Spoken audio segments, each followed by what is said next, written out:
This afternoon we have a series of panels. So first off, we're going to have a panel on building a mining farm.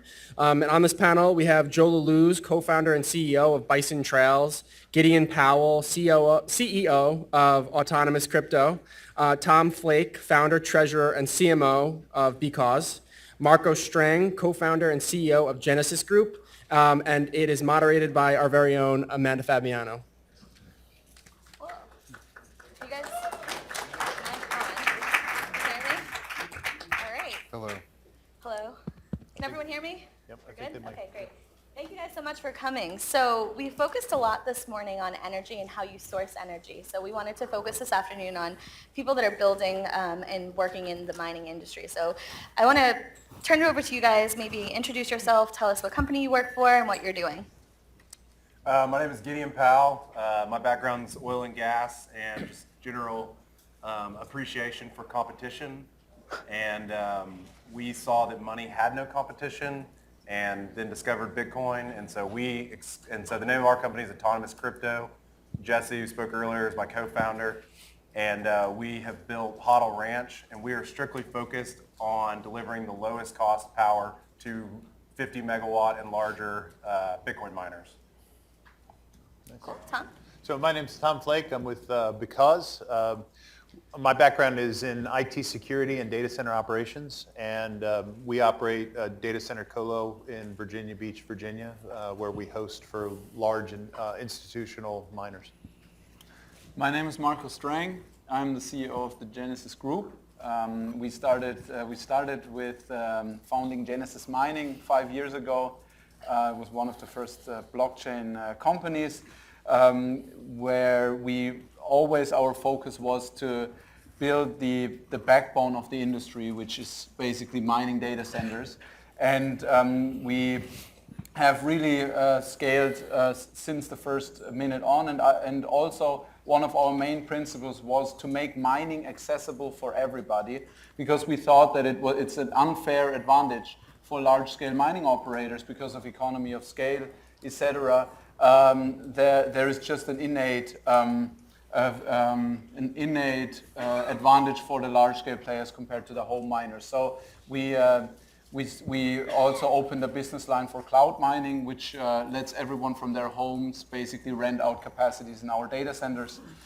This way we became one of the global mining players, and also we have expanded Genesis Mining to the Genesis Group, where we also focus, besides blockchain infrastructure, also on topics like high performance computing and AI, and as said, data center build out and optimizing the data centers as much as possible, because this is our real main expertise, because mining is the most important factor of mining is to have the highest efficient data centers, and that know-how you can also use in the high-performance computing world. Awesome. I'm Joe Lallouz. I'm the founder of Bison Trails. We're an infrastructure as a service company, mostly focused on non-proof-of-work networks. But the reason why I'm on this panel is because the way that we got to where we are today is we actually built out a few proof-of-work mines as sort of the genesis of our company. I'm definitely the mining underdog on the panel, and folks tend to refer to us as the friendly miners. We talk a lot about what we do, and we kind of entered into an industry that was what I would say relatively closed off. And so we're super excited to talk about what we do. Cool. So we obviously focused a lot on energy this morning. Can you tell me, how did you source your energy for the locations that you have? I think those are pretty fun stories. Yeah, we were actually, Jesse was tasked when he was still an intern with identifying the lowest cost power in the world for a CO2 sequestration idea. And through that, we studied every single region of the world to just get a handle on what are power prices and where can we utilize this kind of new turbine technology. And we just happened to keep looking in Texas and be like, man, there's a real story here. It's in our backyard, and we want to make sure that our thesis was right, but we landed on Texas has by far the cheapest large-scale power in the world, unsubsidized. And so but to do that, you have to put in some infrastructure. And for us, we think Bitcoin's the greatest invention ever. So, and it takes, multiple years to build these. For us, that's no big deal. Bitcoin's going to be here. It's only going to get better and more strong. So we strictly identify where is the cheapest power, and then how do we build as much of our own infrastructure as possible, because we have 100% utilization rates, to have the absolute lowest all-in transmission, energy, taxes, and everything energy cost. So how long did it take you to build out or find the energy and find that in your site? It really took us 6 months to settle on our current location, Otto Ranch. And that was a lot of, let's buy an existing, because we'd find a building that had 10 megawatts, 20 megawatts, but it'd be 1 million square feet, and our footprint is 10,000 square feet. So we just kept trying, and then, okay, well, let's go find a substation that's underutilized, and then let's try to use it. Well, that's in the city, and you have to pay 3% tax to be in a city. We're like, well, how do we get rid of that? Get out of a city. And then you get out of a city, and there's no substations out there. And so we just finally decided, well, let's just build our own, and how much does that cost? And so we went through that. So that took us 6 months, and then we had to go through the regulatory process. Texas has permissionless innovation on the electrical infrastructure, but it does take time, and so that's really our competitive advantage, is we're willing to go in, overcome the regulatory hurdles, and then once, then we take over as a private infrastructure and build from that point on. Okay. Tom, how did you source power? So we buy largely from Dominion Power, which is a large integrated electric provider in the Mid-Atlantic region. If you've ever heard of Dominion Power or Duke, they're two of the largest providers in the United States. We sourced with them sort of at the opposite end of the spectrum, I think, from what you just described. We were looking to do an economic development program within our municipality, and so we actually worked with the municipality to get concessions from them in terms of job creation and a grant that made a lot of press last year. So the challenge with that, I'm going to let some of the other panelists speak to, but in dinner last night we talked about this idea that some folks were working with municipally owned utilities, and I think those municipally owned utilities have a different set of drivers than the sort of publicly owned for-profit utilities, where the municipally owned utilities oftentimes have a social mission, or we have to decide whether we should be providing you power because our other citizens might want it.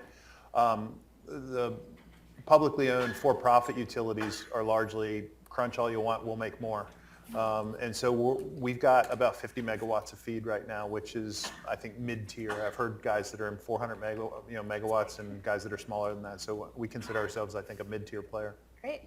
And so, Marco, you have sites all over, both in, I think you said Europe and then North America. Yeah. So how do you guys find power? Do you have a big team working on it? Yeah, definitely. Absolutely, what you said is very right. Power is one of the most essential factors in the mining space. It's really what makes you competitive and what makes you surviving. And that's what we discovered relatively early.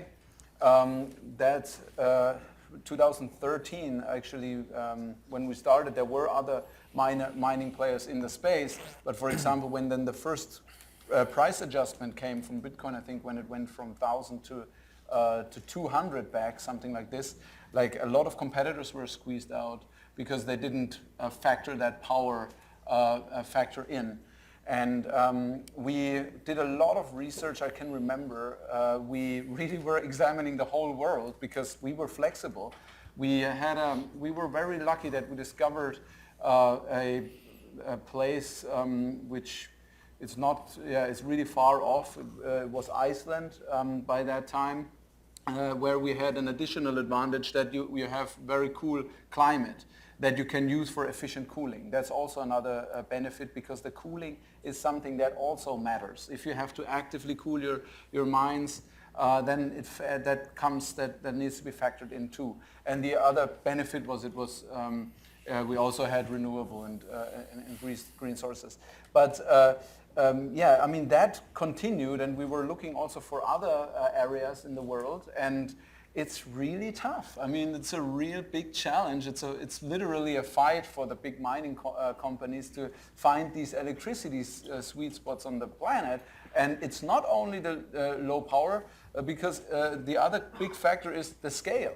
You don't want to have like a power plug where you have free electricity or cheap electricity. You need to be able to scale it too. So that limits the selection, and we have a big team of researchers and analysts that are looking into this.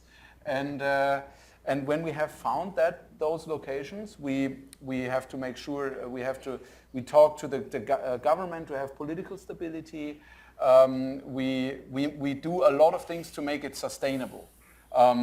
Something like, for example, you see in the Mongolia or in China at some places is not always very sustainable because it is conflicted with sometimes corruption or subsidies that are not meant to be used for mining. So those are things that are very important, and that's how we grew our operations on a global scale.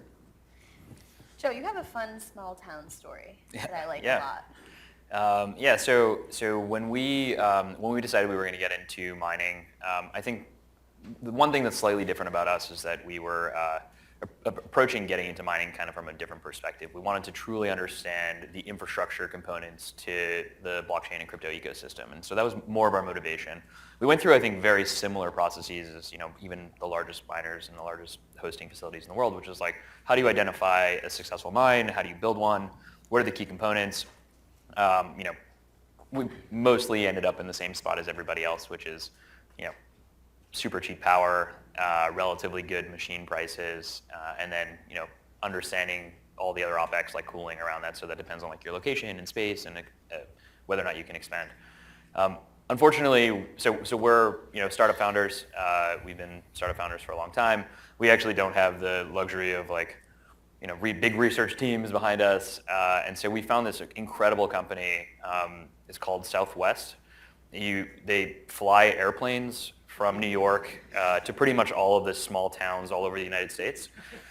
So we would go to the airport, get on these planes, and fly to all the different towns, and basically meet with mayors of these tiny towns all over the country, in particular in areas where there were renewables.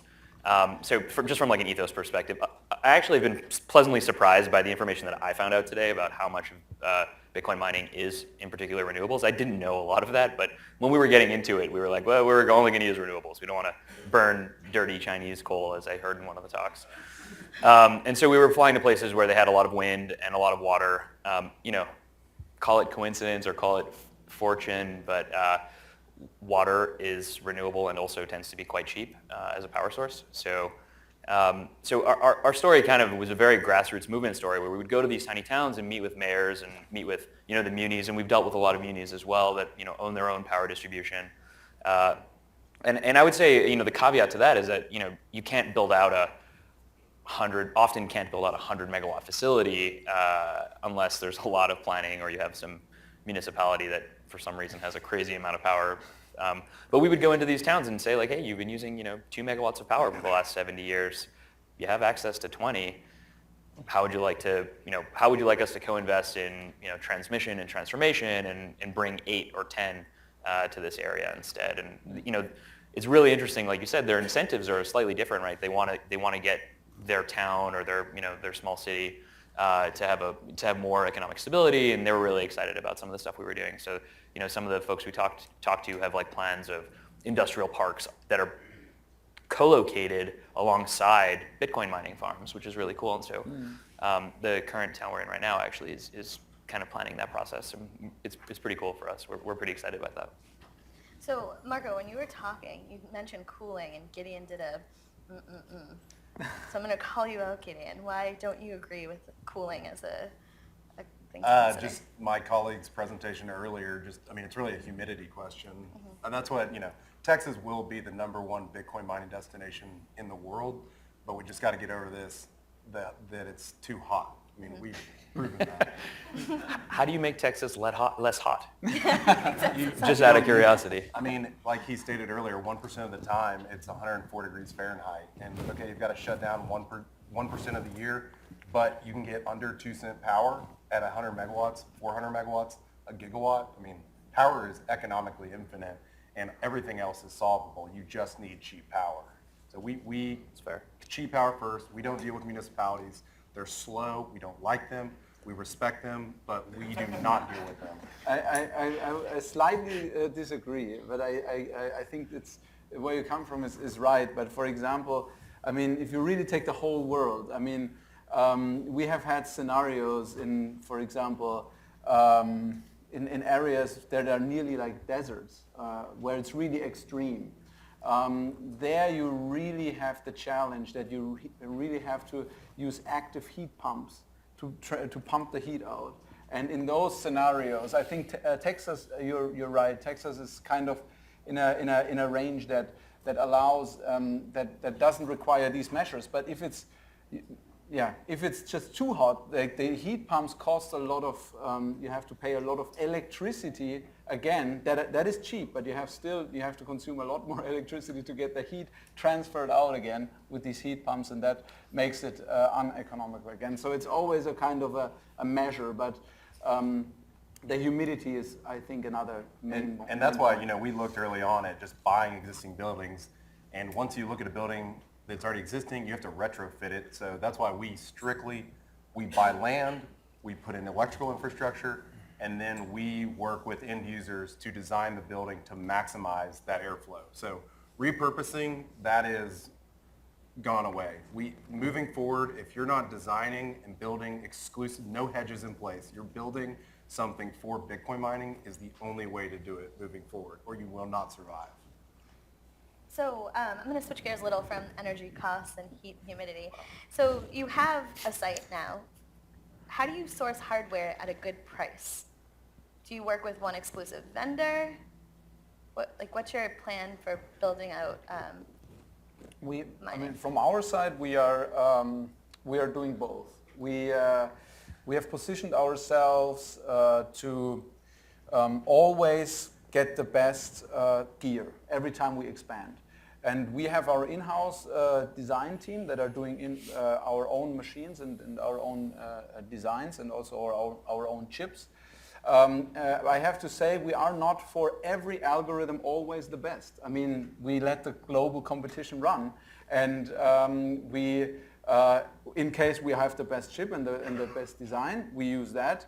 And if for other algorithms there are other players that are more advantage, taking or are ahead of us, then we're taking them. But I think it's important to use the whole potential of the world, and exclusivity or restricting ourselves or restricting yourself can lead to fatal restrictions and fatal misses of opportunity in the future. But you can also get economies of scale, right?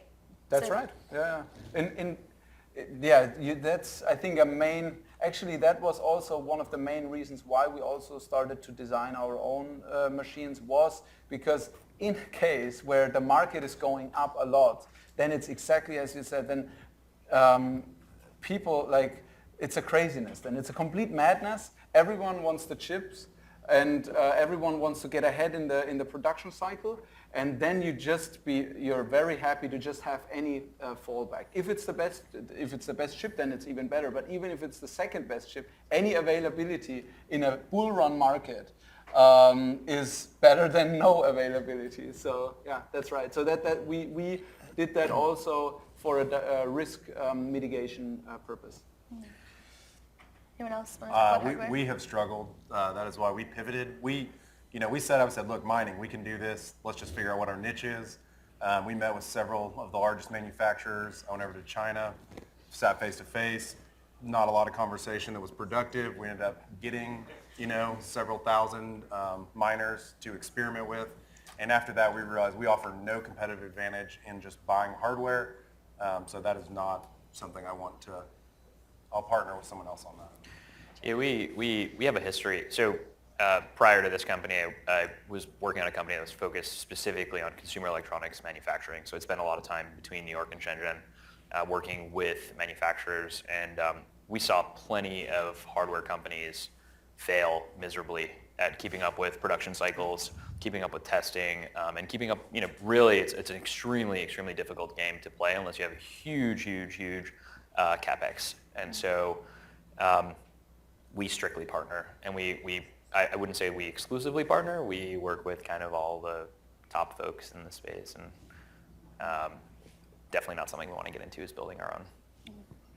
So we have good relationships primarily with Bitmain, and so we're not exclusively a Bitmain shop, but the last cycle that S9s just happened to be as efficient as you could get, so a lot of our customers have supplied those, and because of that, we developed relationships with Bitmain. At the same time, for this next cycle, it's not clear who's going to be the winner, and so we're still out talking to folks to figure out who's going to have the most efficient rig this next cycle. And over the next 6 months, that's going to make somebody a lot of money.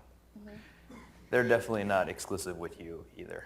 No, they're definitely not. I would say like one of the things I've learned in the electronics manufacturing space is that you might think they're exclusive No, with you. if I said that, I didn't mean to imply it. No, you didn't say that, and I didn't think you implied that. I was mostly just saying like there's no reason to be exclusive because sort of everybody is selling to each other.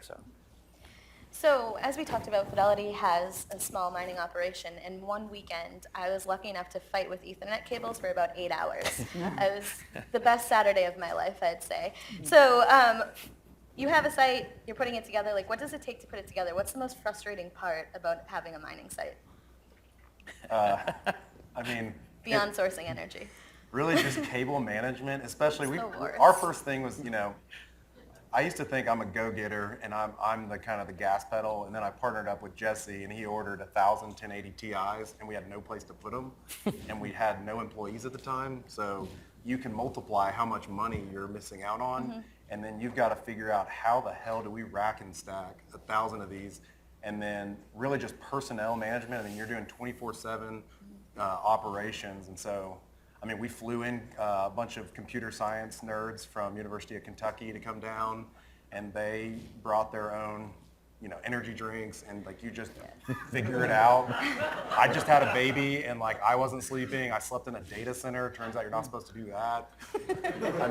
Days start blending together. It's a wild ride. And it seems like that's continued on for Jesse. The first time I met him was at 5:30 a.m. and he was drinking a Red Bull. So it seems like it's just become life for you guys. Red Bull is definitely something. I want to get sponsored by him if anyone has any connections. That's great. Tom, what is your biggest struggle with having a mining site? So I would say at the opposite end of that spectrum, I'm a Lean Six Sigma black belt, and I've been working IT for 30 years. So we started with a design that was very modular and scalable, and we do everything in a very standardized way. It keeps down our operational costs, and it makes troubleshooting a big deal. And when you're in a 100,000 square foot data center, saving just footsteps for your employees is a big deal because those costs add up. I'd say the biggest headache we've had is dealing with the power company. I'll tell you a quick pre-launch story. We've been negotiating with the power company since July of 2017, and we were supposed to launch on January 18th. On January 14th, they called us and said, "Oh, we're just kidding. We won't be able to get you the power till May." So we Right? experienced Gasps, right? We That was experienced my as reaction. well, which is when we decided let's remove as much of the power company as possible, and we will build our own. Yeah. So we were able to sort through that. We had power by January 28th, but it's still Nice. dealing with the big gorilla is really tough because they don't see any particular reason that they need to negotiate with you. They close at 5, right? Well, and I think their motto is we're the power company. We don't care because we don't have to. Yeah. Makes sense. Marco, what has been your biggest struggle with putting together mining sites? I think looking back, around 5-6 years ago when we started, that was the time where you didn't have in any way an optimized mining rig. There was no ASICs, and people were basically, or first ASICs were coming out then, but it was the time when people were figuring out, GPU mining is more efficient than CPU mining, what that Satoshi did. And we basically we ordered together our first the GPU rigs, and we had like a motherboard, and we had like 5 GPUs. That was really the first generation, and we had to program each one individually. And we were driven by this idea to have this big data center. We had, I remember that was a 0.5 megawatt, and we were 5 people. The trucks were coming and were delivering all the parts. And everything was packaged up in like every single thing. The GPU, every single GPU card was packed up, and we ordered like a few thousand by that time. And we were 5 guys and said, okay, now let's make it happen. Let's build it up in the next 1 to 2 weeks, we said. And we just, we finished one shelf by one shelf, and we just realized, holy shit. I mean, this is never gonna be like, you know, the next, probably the halving will come until we finish it. So it was really like we have really we never could have expected that it would take so long. So we ordered an army of people then and stacked it together, and that helped us a lot. But that was something that was mind-blowing. And then the other thing, what I realized was that the other components that play a role that are very frustrating. For example, I remember one time, every day counted by that time. Really, every day was significant returns, and the shipment was brought with a big air carrier on Friday, and the customs officer said, it was just, we just started our first operations in that area, and we didn't have a good relation or any relationship with the customs officer, and he decided to make a nice weekend now and go and leave for weekend. And we said, no, this can't be true. Like, this is 3 days that are getting lost. It's a lot of money, you know? So we said, please, what can we do, you know? And we find it, and he was so kind to let us pass through the customs. But we learned from that actually, and then at a time later we actually hired we rented the whole 747s to bring in the stuff, because we wanted to really control as much as possible in that process. But those are things that are. There's a certain place in America that is a customs office that has a bell that you have to ring to get service. Yeah. And then you're explaining I have machines, computers. It's kind of fun. That's funny. Joe, what has been your biggest struggle with building out a mining farm? I mean, I think that, quite frankly, like, we've heard some really great stories. We probably have shared almost all of the same ones, whether it's modularizing and componentizing like the different elements of the data center, or it's crimping Ethernet cables at 3 o'clock in the morning that you haven't slept in a week because you're trying to get the rest of the build up, or it's, you know, getting shipments in. Honestly, the thing about getting large shipments in and being 2 people is unboxing. That's the most annoying thing in the world. You literally have to unbox everything. It's such a pain. And it takes forever. It takes forever. So I'd say like those were kind of the most annoying things. We've had the same thing with the power company. We've had the power company agree to terms, agree to a price to, you know, co-pay for a transmission, and then turn around and be like, kidding, it's 150K more. And we're like, what?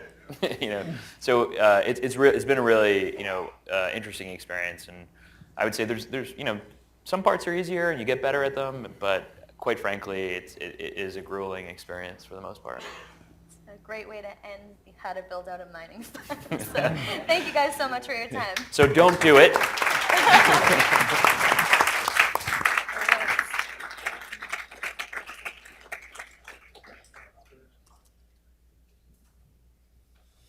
Thank you, guys. It sounds like there might be a business opportunity for someone to build a robot that slices open a cardboard box and places the miner on the shelf. So next up, we have another panel on designing mining hardware. For this panel, we have David Vorick, co-founder and CEO of Nebulous, Vincent Zhang, sales director at MicroBT, Gordon Au, CEO of InnoSilicon, and it's moderated by Yassine Elmandjra, a cryptocurrency analyst at ARK Invest.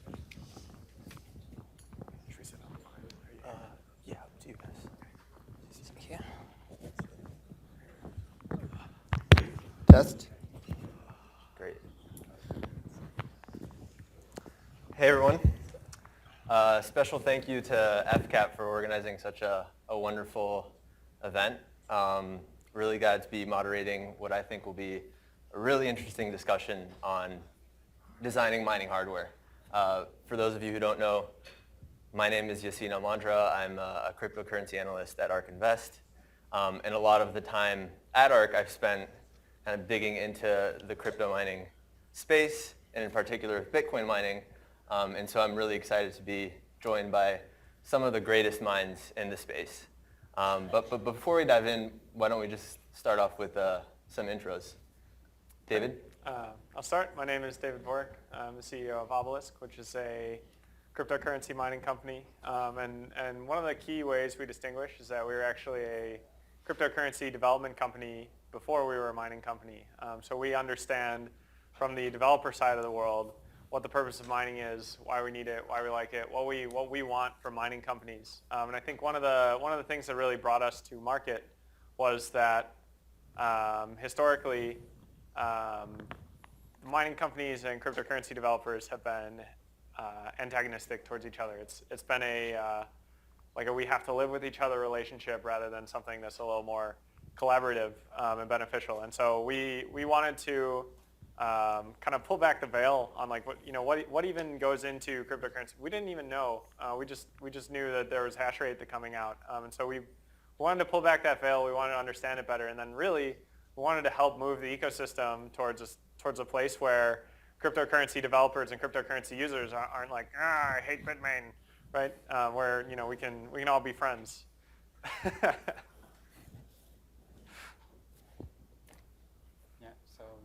First, thanks for Fidelity for giving us the chance to discuss hardware design. And I think most people here should be very happy today because Fidelity gave us a chance that BTC increased 5% today, right? Thanks, Fidelity. Probably, so Fidelity can organize this meeting every day so that grow every day 5%.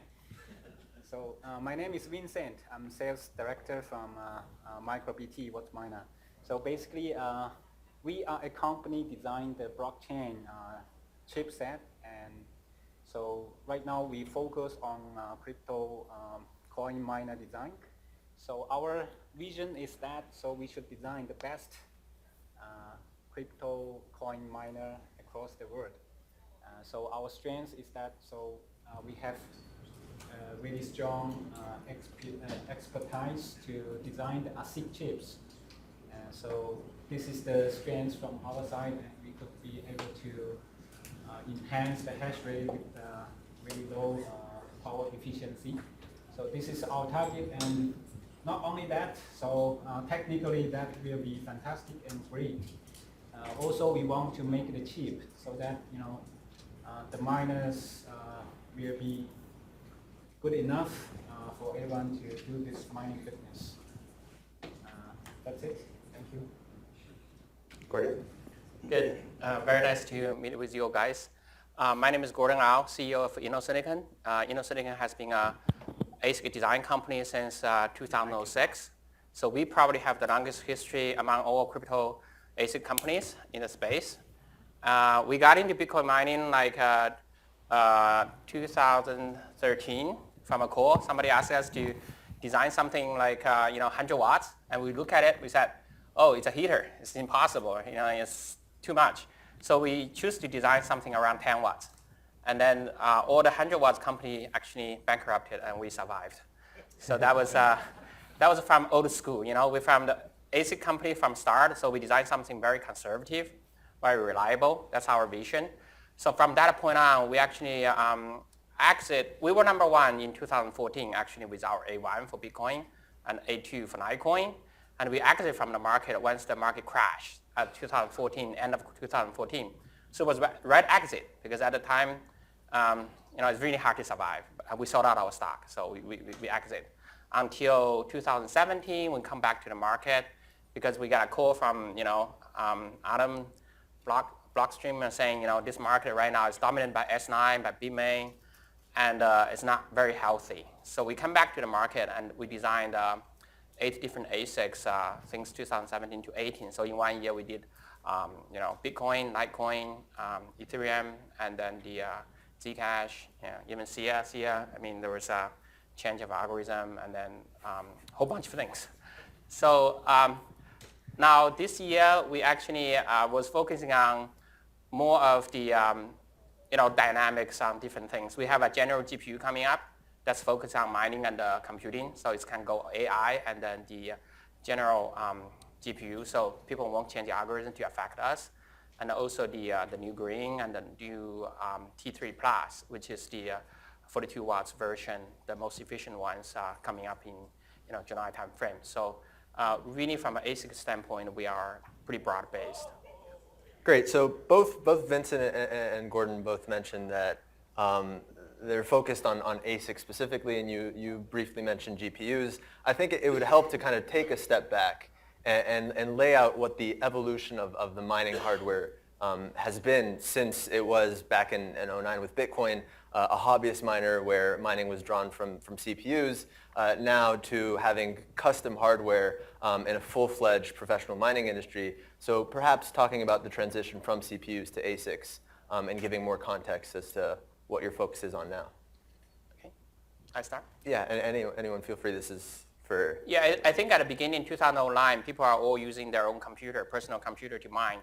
And then from that point on, it became very lucrative up to 2012 and 13. People are making essentially a lot of money with mining. So there's very strong motivation to do dedicated hardware. And then since that birth of dedicated hardware, people are not looking back to generic things for Bitcoin. But there's still rooms for new altcoins that are using GPUs. That's why I think in the future there will be an industry that's focusing on dedicated hardware that's more programmable, that is more focusing on certain coins to get efficiency.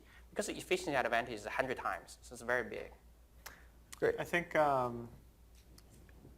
mining is cryptocurrency mining set up a super interesting market dynamic that's very, very rarely seen in practice, which is economically the feedback between having a more efficient or more cost-effective machine and revenue was right there. You didn't have to go sell it. You just turn it on, plug it in, and the network is permissionless. It's not.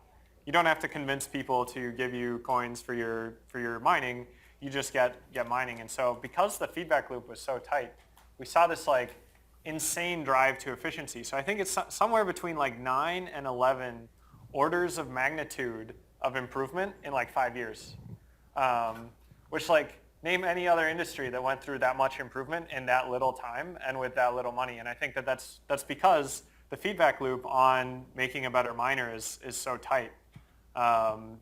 It's just really interesting to see how aggressively the industry has grown. Right, and I think there's a common misconception on what the difference between these types of hardware really are. David, I know you've written about this in the past, where from a public-facing standpoint, people like to make this clear distinction between CPUs and GPUs and FPGAs and ASICs. But when in reality, they're all just ASICs, right? And there's just really this trade-off between performance and flexibility. So perhaps touching on that could be helpful in giving context to the audience. Yeah, I mean, so I think one mistake that people make a lot is they think about GPUs and ASICs being as completely distinct things. You have your GPUs that you buy from NVIDIA, and then you have your Bitmain ASICs, and they're separate industries. But the truth is, both NVIDIA and Bitmain go to TSMC. They both tape out at the same. They both produce chips in the same factory. They have the same core supply. When you talk about chip design, the types of engineers that work on a GPU, an NVIDIA GPU, versus the types of engineers that work on a Bitmain mining ASIC, they're the same people. And so really the only difference between the NVIDIA chip and the Bitmain and an ASIC, a Bitcoin ASIC, is how specific it is. The GPU chip can do all sorts of things. It generally prefers to target rendering, things that are good for gaming, good for machine learning, good for just this broad set of applications. And a Bitcoin chip can do SHA-256D. And it can't even do SHA-256 single. It has to do two of them. And other than that, When you look at all the like supply chain stuff that happens with ASICs, NVIDIA can and does the same exact thing with their GPUs. And if cryptocurrency became big enough to become interesting to NVIDIA, which I think previously it really hasn't been, the types of games that we see out of the big ASIC manufacturers, you would absolutely see out of the big GPU manufacturers. And I think a lot of people don't understand that like the incentives on both sides of the table are actually the same. It's just a question of flexibility. All right. And speaking of incentives, what's really interesting is that the incentives for miners between having a GPU-based miner and an ASIC-based miner are also really different, right? In a GPU-based miner, miners don't really have an incentive because it's general-purpose hardware to stick to a single chain, right? Where ASICs, because of the massive upfront capital cost, they are pretty much stuck with whatever chain they're stuck with because of how exclusive and dedicated that hardware is. Are there implications for the manufacturing? Yeah, I mean, so this is like a chief friction that I think is just omnipresent between coin developers and coin users and then hardware owners, because you tell a hardware owner, right, well, this machine, not only does it mine Bitcoin, but it also mines Ethereum, and it can do all these like 5 things. No hardware owner is going to look at that and go, oh, that's a bad thing, right? I don't want this extra flexibility. I don't want the ability to point my hardware somewhere else if the Bitcoin market goes south. Of course, they really like that. But on the cryptocurrency developer side of the table, we hear that and we think like fair weather fan, right? We have this security, and then we have all this money that's been put into protecting and advancing, the one network. If it can at any time just repoint to another network, it's really actually not that much security for your network. And so it's fundamental that cryptocurrency developers really want to see dedicated hardware. They don't want to see hardware that can point to multiple places. And of course, people buying hardware want as many options as they can. That's kind of a natural conclusion. So I think, yeah, that's a chief dynamic to be aware of. Right, and if you guys haven't read David's blogs, he goes into depth on kind of the incentives between GPU-based miners and ASIC miners. So would highly recommend taking a look at that. So why don't we now just jump into the general design process, right? Simply kind of starting with what timelines look out, where the starting point is, what it takes to kind of build out these specs. Vincent, do you want to start that off? Yeah. So right now, I think the hardware gonna, for the process. So different company has different choice. Right. For example, we select earlier from TSMC for 16 nm foundry. However, because certain reasons, so we have to shift to 8 nm right now for new BTC miner. Okay, so this choice, make us also, really strong in the hardware design. So we could able to reach maximum 70 terahash, and power efficiency is at 48 watts per T. So Bitmain right now select 7 nm with TSMC. So this also, market selection, because hardware company has to make their product competitive enough in terms of efficiency and cost. Because when crypto coin, the price is not as good as expected, so you have to evolve to new product. Okay. Yeah. Right. So in general, if you look at a manufacturing process, typically designing a chip, it takes anywhere from 1 year to as short as 3 months. If we upgrade some hardware, we can do it like in 1 month to tape out. So tape out, it means that you send this design into the foundry. So foundry will make it a mask, just like a sandwich. They'll make the sandwich type of thing, and then within a period of 2 weeks, you can start to see wafer start flow. And the wafer start flowing, it takes about 2 to 3 months to come out. So anywhere from a new design, you're going to expect somewhere from 4 to 6 months to come out as a real production ready type of ASIC.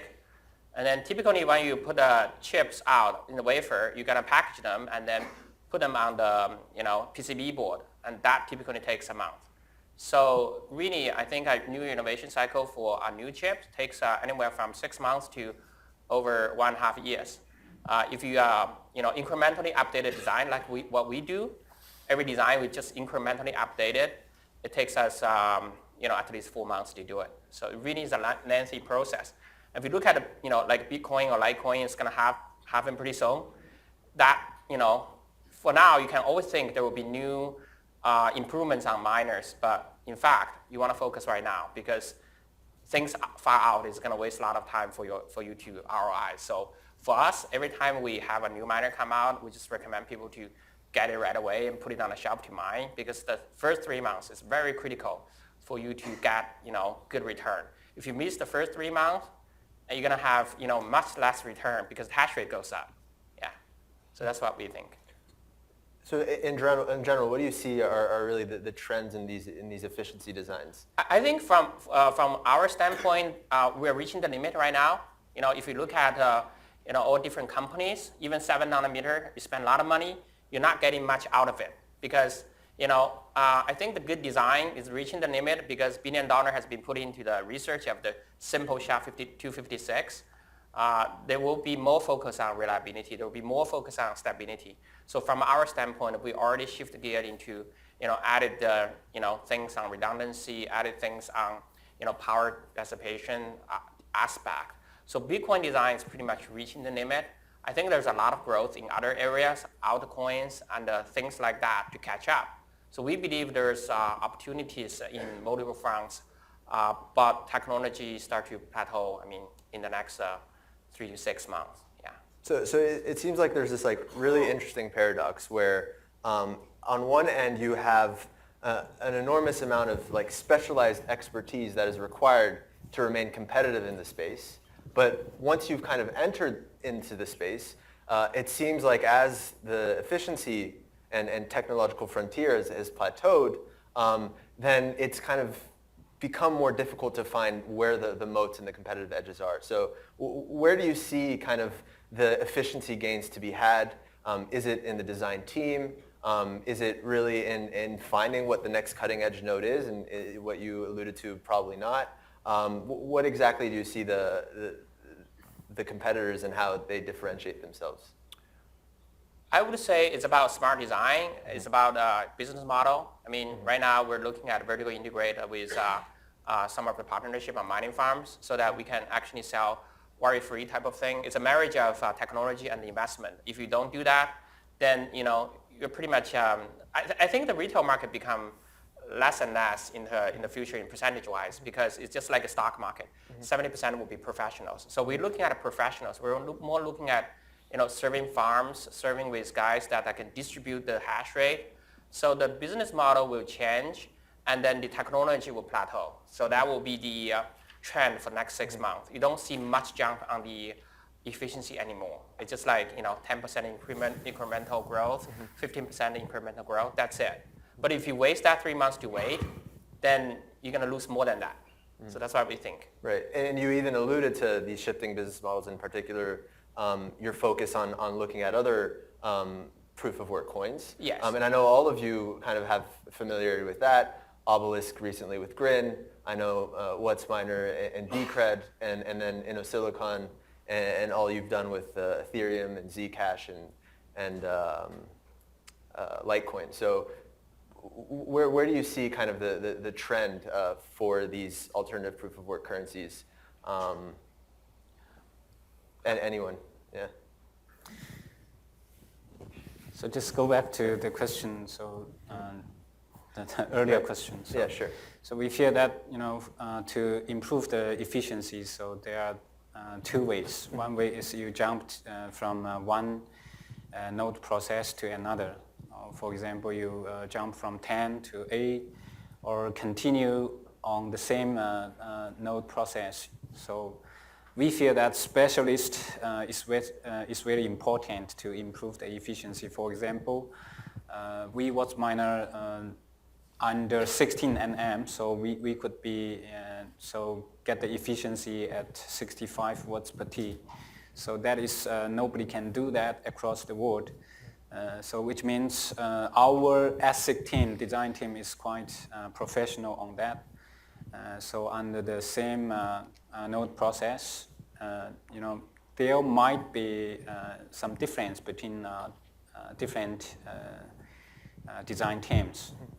So, however, so we are confident that so at least under the same node process, so our design team, chip design team, can achieve the best efficiency. Yeah. Mm-hmm. And I think it's particularly relevant for WhatsMiner, given kind of historically, Dr. Yang was responsible for the design of the S7 and then the S9, and then went out and spun off and created the WhatsMiner M10. And then subsequently you saw kind of how important the design team is in providing these efficiency gains. Perhaps alluding to the competition specifically with Bitmain, and kind of how you see design teams play a role in that. Yeah, of course, that, we feel that design team is quite important because you can see that so on 16 nm, so it quite be a long time that, so Bitmain is not able to improve their efficiency. However, so when we work on 6 nm, so so we are far ahead of the efficiency of Bitmain S9s can get. So I think here the team basically contributed more on that. I'd really be interested to get your takes on kind of how you see the competitive dynamics with some of the larger miner manufacturers. Again, David, I know you've been pretty vocal about Bitmain in the past. It would be kind of interesting to see whether that's changed or evolved. And then prior to this panel, Gordon and I, we spoke a little bit about those competitive dynamics. So, yeah, I think we see a couple things come into play competitively. The number one thing that I would say is commitment. As Gordon said, time is everything. And when you're trying to bring a product to market, if you don't have that money committed, the like steps when you make masks, that's going to be a $4 million check. If you hit that that bar, and whoever's backing you is going to take 15, 20 days to write that check, you just lost 15, 20, or maybe depending if the foundry had capacity filled for 2 months out after your slot. If you miss your slot, you might be set back 2 months. So I think one thing that we found to just be like super critical is you have to, if you want to commit to manufacturing hardware, you have to understand the costs up front, and you have to basically set that money aside immediately, or a check that's 3 days late can cost you 20, 30 days on your product delivery time, just because the whole design process is a giant pipeline. So everyone's queued up to finish every project at the same time. And sometimes, things that finish 2 weeks apart, both teams were working for 4 months. And so, you want to keep that pipeline really clean, and you don't want anyone getting in anyone else's way. The other thing that we've been super vocal about that we've seen is the relationship between the manufacturer and the hardware customer, which is that we've seen many times from manufacturers that they will not disclose production volumes. And so, you may look at a machine and you see, when it comes to market, when it starts mining, my ROI is going to be, I'm going to be making $300 a day off this machine. What you don't know is that the manufacturer made 20 or 30x what you were expecting. And so that, those first few days when the machines hit the market, they start to hit the network, the difficulty spikes, no one can ROI, and that's because manufacturers generally don't disclose how many machines they've made. And in a zero-sum game, mining is zero sum, which means you have a certain amount of money. It's being split between everyone who has a miner. If you don't know how big, like how many ways that pie is being split, there's no way you can make an informed decision on buying hardware. So I think, the other thing, the first thing I would say is that if you don't have money that you're willing to commit, that's going to mess everything up. It's going to be really bumpy unless you can make every payment, and you're prepared for sometimes costs go over. So you have to have enough reserve money to get the over costs too. And then the second thing is that if you're on the purchasing side, you need to be super wary of manufacturers who aren't telling you how many machines they're making. And we've seen, not only have we seen overproduction, but we've also seen self-mining, so that a manufacturer may sell something with 10x markup, go make a bunch of their own, and then mine at cost. And that's a similar situation where it's just like, as a customer, you paid for them to displace you. And so you really need, like, the information game is super important. So I would emphasize, like, if you're looking at buying mining rigs, to be careful with your manufacturers and understand what their economics are, so that you know you're playing in a game where you're set up to win. So from our standpoint, I think from get-go, we actually been the main S9. We're the first manufacturer that beat S9. And then we also have the Litecoin beat them. We also have the Dash, a whole bunch of things. I think we did an interview back then in 2017 on our product spec, and then Bitmain actually quietly followed it, and then they start to try to corner us in that sense. So I would say that it's a competitive world, and if you want to have certain rules that how many miners you're gonna make, you gotta have certain things that regulate everybody. If it's only regulated one of them, like we see Litecoin jump 10 times in 1 month, actually just last year after February, because Bitmain started to release a large quantity of them. This is something, it's not transparent across the different manufacturers, first of all. Secondly, there's no OPEC type of organization to regulate everyone. So it's very difficult for anyone that to apply certain quota, how many to manufacture. It's really based on its own your own kind of judgment. It's difficult to actually do that because the hash rate competition. People are putting up hash rate on their own if they cannot sell the miners and stuff like that. So really, we want to see if there's anything that could apply to everybody, and everybody follow certain rules to become a good citizen instead of try to do the guesswork. But if a POW coin is mature, like Bitcoin right now, the hash rate is huge. You don't really worry about how many people it's going to manufacture, because the capital to investment is it's a very big amount. So I would say that every coin will go through a period of hash rate growth, and then it becomes stabilized.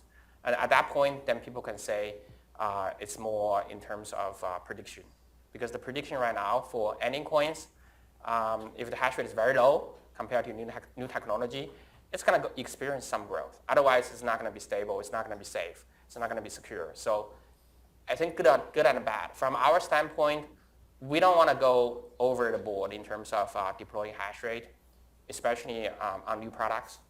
We want to be controlled pace.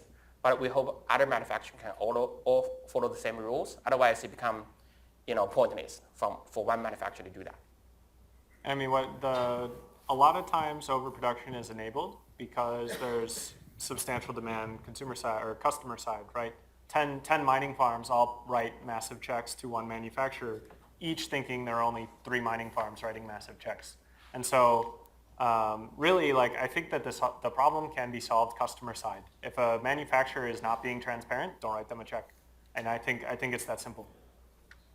Great, thank you. Well, in the interest of time, thank you guys very much.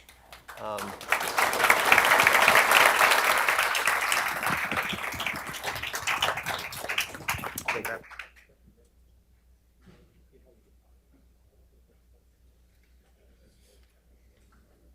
Great, thank you guys. So the next panel that we have is actually on mining pools. For this panel, we have Kevin Pan, founder and CEO of Poolin, Chun Wang, founder of F2 Pool, and the panel is moderated by Dovey, founding partner of Primitive Ventures.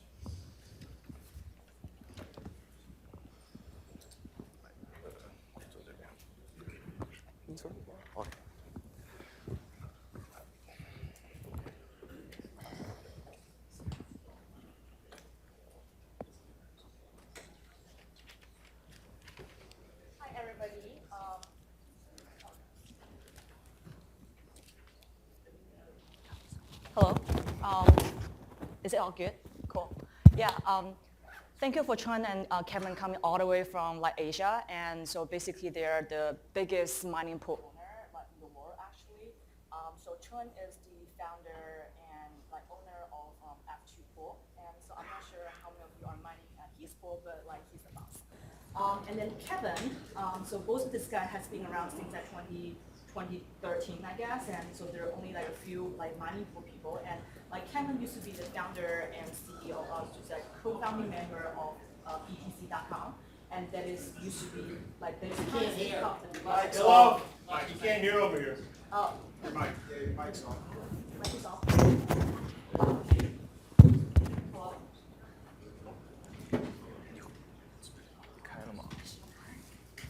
Sorry about this technical difficulty. Yeah, so Kevin is the founding member for BTC.com and is the largest Bitcoin mining pool. And then, so starting from 2017, Kevin started Poolin, and then Poolin right now is the third largest BTC mining pool, and then second largest for Litecoin, and then the biggest one for Zcash. Also Dash. Also Dash, yeah. So DCR. And DCR. Okay, so a lot of Powell coins out there. Yeah, it's very hard to keep track of all this Powell mining.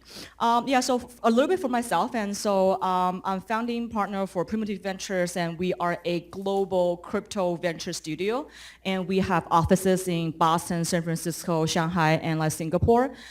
So I've been in this space for the last 4 years, and so have been investing in all the things like different coins, like including Powell, Zcash, and a few others, and then also I'm the member of advisory board member for CoinDesk, Zcash, Cosmos, etc.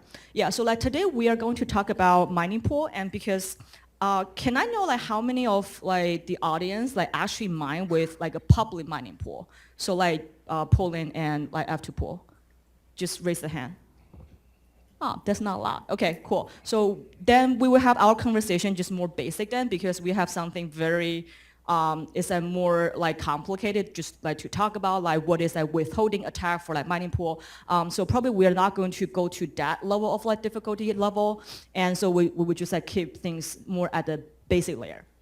Okay, so probably Chun and Kevin, you guys can tell us a little bit more than the minings all the way starting from just CPU mining, and then miner mines at home, and solo mining, and then so eventually evolve into pool mining, right? So that pool, at the very beginning, it's just a private pool, right? Just a few miners and just get together. And then so why we need public pool right now, just Poolin and F2 Pool? I think it's a good idea. Yeah. So I think private mining pool never been mainstream, and why you need, as a miner, you need a public mining pool? Because from my experience, I started mining in 2011, and the first night I got to know Bitcoin, I left my MacBook running whole night, and but I didn't get anything. That's why I decided to join mining pool, because if you don't join mining pool, basically you can't get anything. Yeah. Yeah.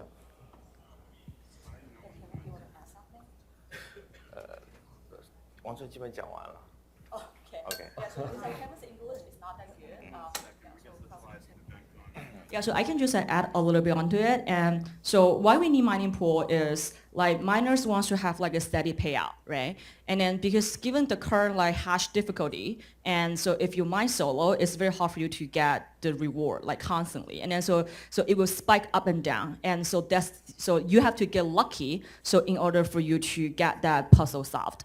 So like the biggest value for public mining pool is you basically huddle together with many other miners, and then so big and small, and then so you can have a constant payout for you will have a constant payout as like a miner, and then so that can actually give you a pretty decent financial like projection. So if you want to make any mining investment, and then my second question gonna be, and so because a lot of people are concerned because the public pool is kind of like a black box, right? And then so you have no idea, and then so how they actually handle all this hash rate and like how they manage this hash rate, and then so like how can actually public pool like you guys and being at the top for like so many years and has been trusted by all the customers out there, and then just what is like the secret sauce? I must say that's not true. You can. When I was a miner in 2011, 2012, I have a proxy running in the middle of the mining client and the mining server, and I monitor every share I submit to the pool. And in the very beginning, actually, I expect the user doing the same thing. That's why we during some time we offer a service that will probably hold the share log to the users per request. But slowly, I recognize that not all the users are geeks. So, so yeah. But anyways, if you want to know how you get paid, why you get paid that much, you can always do that by monitor your network traffic, monitor all the shares you submit, each of the shares you submit to the server, and to see if the number match the revenue you expect to get. Right. So like Kevin can say in Chinese, and then so we have like Parker translate. Actually, mining pool is more open than like a PayPal. It's the blockchain, the whole blockchain is open source, and the data is all public. You can run node to sync all the data, so you know the network's difficulty, and you know your hash power, so you can calculate it by yourself. It's very open actually.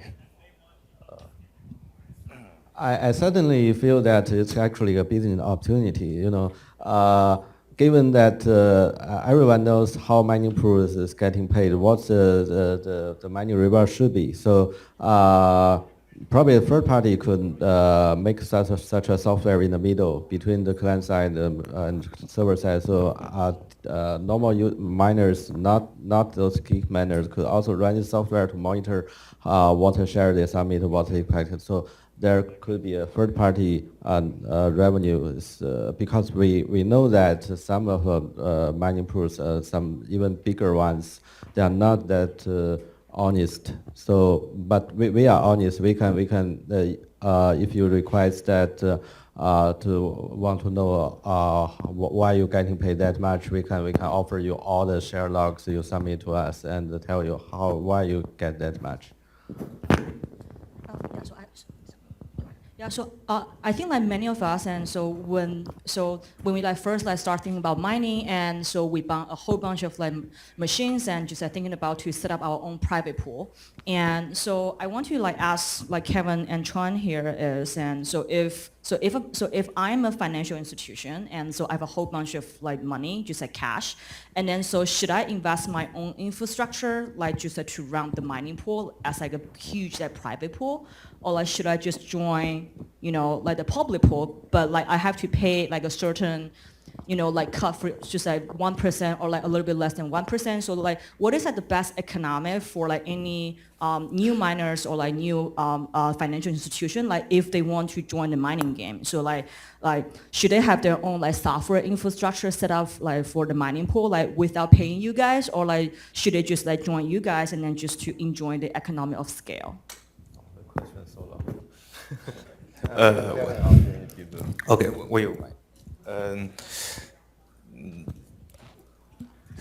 我用中文讲吧哈。就总体来说呢，私池运营的话成本会偏高，OK， 我用英文讲。Just try English, yeah. Okay, these days mining pool system is much more complicated than the old days. For pooling, the online miners connect to our system is over than 500,000. It's 24 hours, always this level. So it's complicated. We need to operate the system high reliable, high stable, and we buy lots of servers all over the world, inside China, outside China, USA, Europe, to provide a stable service. So for individual or some big company, they want to join mining business. If they have their own team to run the mining pool, I think the cost will be higher than us because we are professional, we have experience, and the risk is very big. You will lose your coins both from inside or outside, and you will get DDoS attack, and sometimes there's a vulnerability or the bugs of the source code, especially the altcoins. Bitcoins is okay. Altcoins, they always get forked. You will mine a lot of orphan blocks. So the business is not good as you think. Actually, we have a plan. Maybe I can't say it's a plan. It's an idea that because we see some exchanges, they offer a customer who interested to build their own exchanges, something like exchange in exchange. So we also think about maybe you can offer a similar service like pool in pool. So, but we haven't decided, committed to do this because we don't know how much interest of this. If you interested in such a service, you can later after this approach me and. Maybe, yeah. So you can, our idea is like you can customize your front end if you want, and you can marketing your pool in pool and to other people to attract, and you get a share of the fee. You can also copy the backend to customize what kind of payout scheme you want, and you want PPS, PPMS, DGM, others, anything. We provide everything, so you can just. Create your pool, only a few clicks. Yeah, so like Kim and I, and then also Chun, so we actually discussed this a lot on like what's the point, like because there's a lot of like criticism around public pool on centralization, on just like being like a back actor for like 51% attack, like potentially. And so we actually talk about this a lot, that why we want this at public pool. And so just like to be honest, and just like after actually just talking with them and then like also visit on site, just like to their all these local like mining farms. And at the end of the day, so like there are like a few criteria, like so they can actually identify like a really good mining pool. The first is security, and because unlike exchanges, right? So we already know that so there's a very high security risk like for all these like crypto exchanges. But the good thing is that exchanges can have like majority of the coin in like just a cold storage, but like pool, so they basically cannot. So they have to just pay the payout just constantly. So that's why majority of the coins are just in hot wallet, and then so they are constantly under attack. And so constantly under attack either by like hackers like try to just steal the coin and then just DDoS, and then just all this uncertainty when it comes to cybersecurity. So I think that if you're like a private pool and then if you don't have enough like security expertise and there's a very, very high risk, and because all the earn now, so it's basically virtual, like so it's basically like everything is digital. And then so like second thing is and so second thing is about the cost, and then also like reliability. And like the cost like different like the IT infrastructure like operational cost is much lower back in Asia, and then like as well as like all the potential like network partition, and then how you're gonna handle that. So are you going to deploy just like your phone node like all around the world, and then so that's all this infrastructure cost.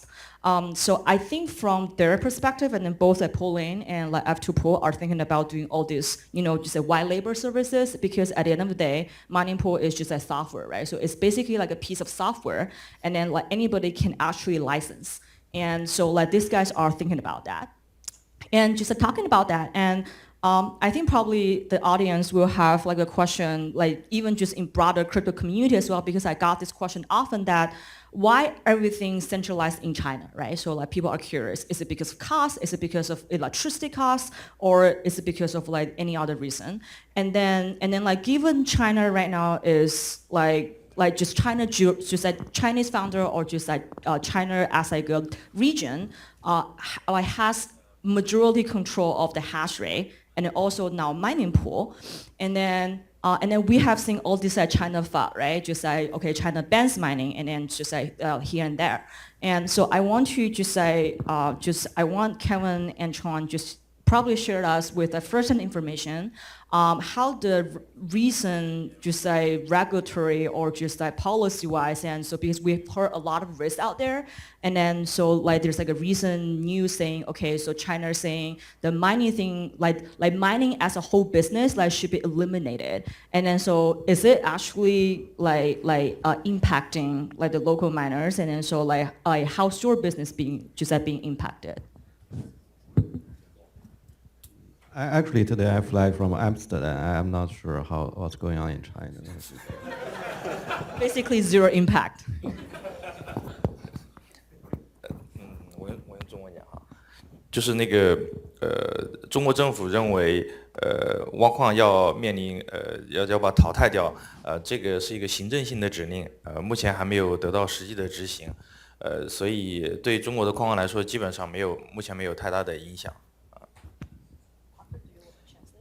Yeah, so mining in China is sort of an executive order posed by the government that hasn't been executed yet, but they are foreseeing that as part of their risk exposure in the future. Yeah, so like a lot of things all these are policies and back in China, and so it's kind of fuzzy for like a Western player. And like the recent mining ban, like quote unquote ban, so it's actually coming from a agency that's responsible for economic planning. So it's actually not any just like legal entity or like not any just a regulatory entity. And so that specific agency is just for like state, so it's responsible for like the entire state, so for entire state planning. And then so a lot of things that they recommend, so to eliminate or just to just like so either to eliminate or like probably not recommended, and then so like ever since like 2010 like has been around. So like so far we haven't seen anything that being largely impacted at all, like on the ground, like both for mining farm operator and then as well as for mining pool. And then like also because people are also like curious about like what are the things that's specifically cheap in China? Is it the hydropower or like coal power, or is just like labor, like just labor in general is cheaper? And then so why the mining unit economic is so much better there? 就为什么在中国会更加便宜？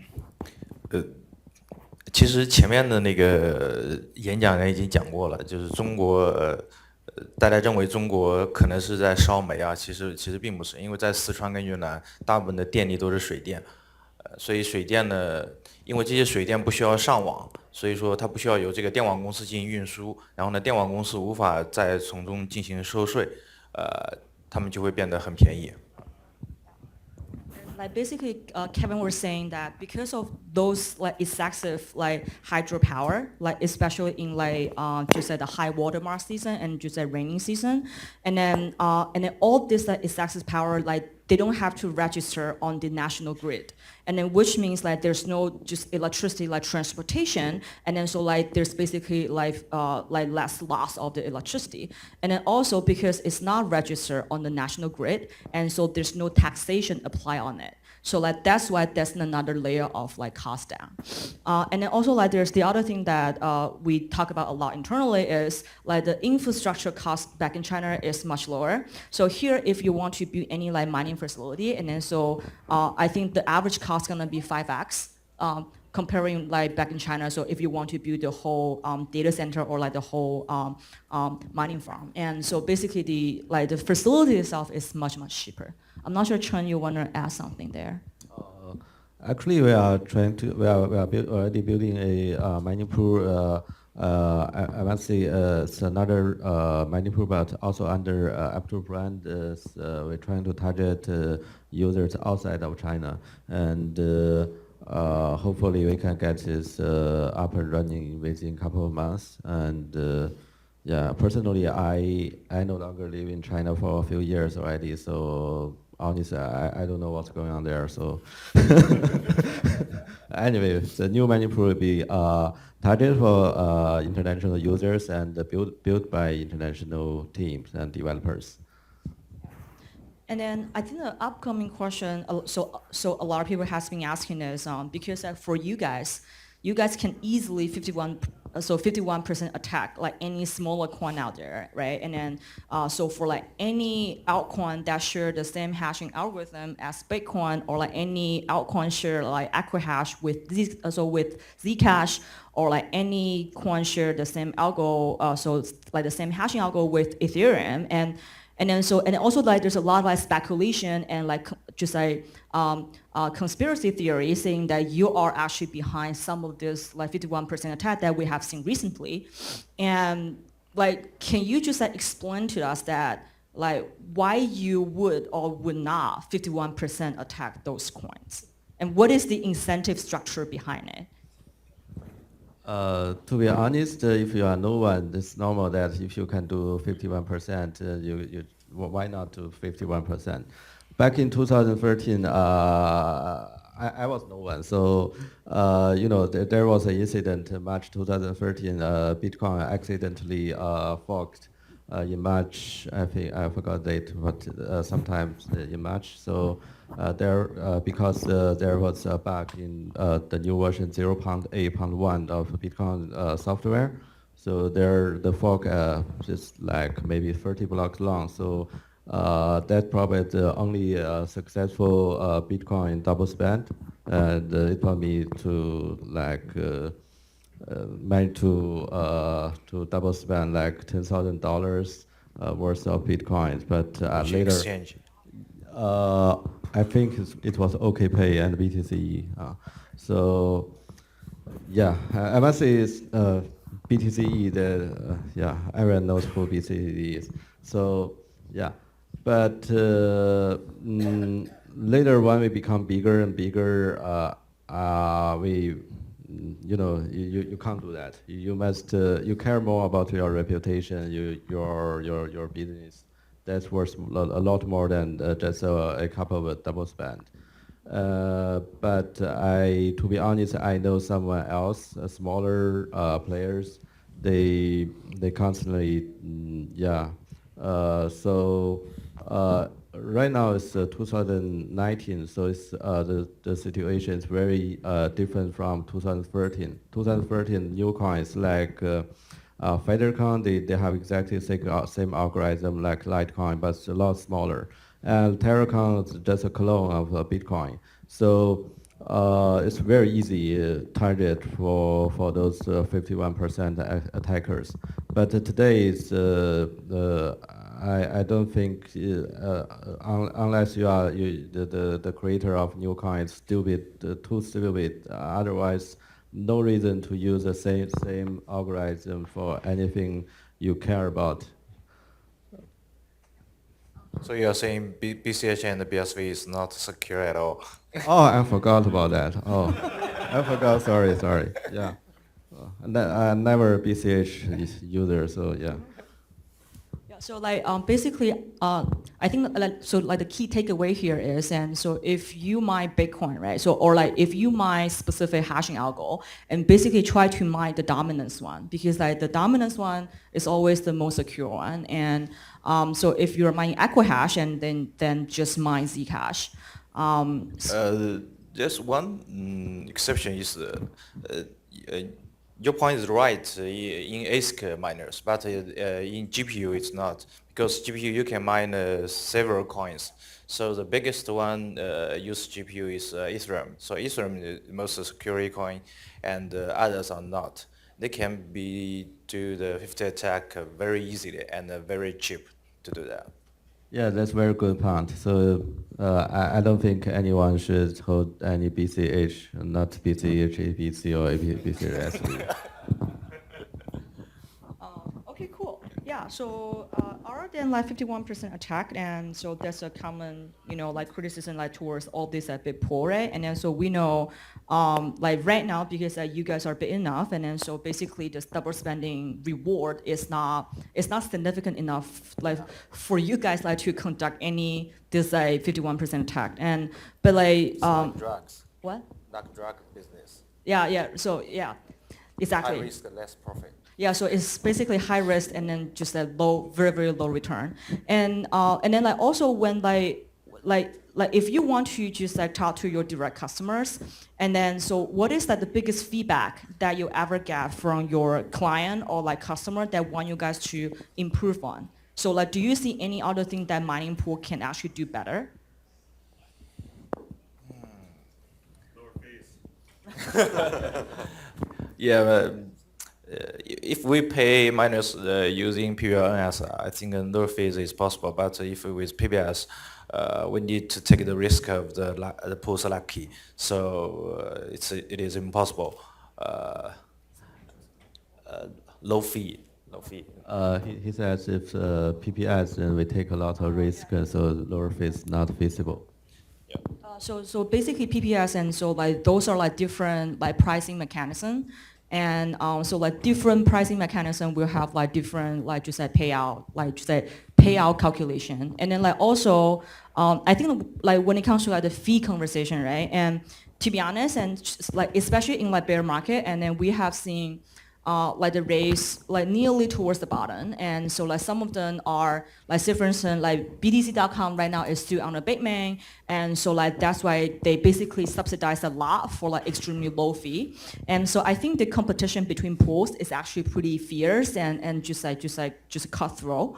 Like definitely as an end customer, and I want lower fee as well, but like at the same time, I want the competition to be sufficient, because I don't want just at the end of the day, BTC just BTC.com just dominate everything, right? So like if they dominate everything, then we don't have negotiating power as like an end, as the end customer. So I think in order to have a healthy competition out there, and so it's actually important to make sure we have like decent number of like players out there. Yeah, and then so one question out there from many of these like my just like Twitter followers and like friends as well is, because you guys take the cut, like basically like the reward of so like the reward and the income of the mining pool, so it's all in the format of token, right? But like Bitcoin price is quite volatile, and then how do you guys actually manage to have a like a pretty like sophisticated like positioning, or just like do you guys have any just like financing or trading strategy, like given like you guys hold like a ton of coins, and are you guys like dumping those, and then are you guys just like create all this like sell pressure just during bear market? I think it's no strategy. We just we mine pooling is a multiple currency mining pool. We sell the other altcoins to Bitcoin every month. So like sell the altcoin and then just hold the Bitcoin. Yeah. And then what about Chun? Like, what is your strategy? I can't see what's going on lately, but I still remember those old days from 2013 until 2017. I keep holding until I can't bear it. Okay, so yeah. So, but like, how you guys can like cover like daily expenses? Like, so that can't be on Bitcoin, right? To be honest, back Like, then what do we you were sell, very- basically? we were So what do very you sell? small. What We were very specifically small. do you It's, sell? Right now we have like Pulling have 50 people to feed, 50. Yep. We have 30 people. Yep. But until 2016, we only have 2 people. Oh, So really? Basically, Oh, so just I didn't know. a couple of servers plus 2 people. So yeah.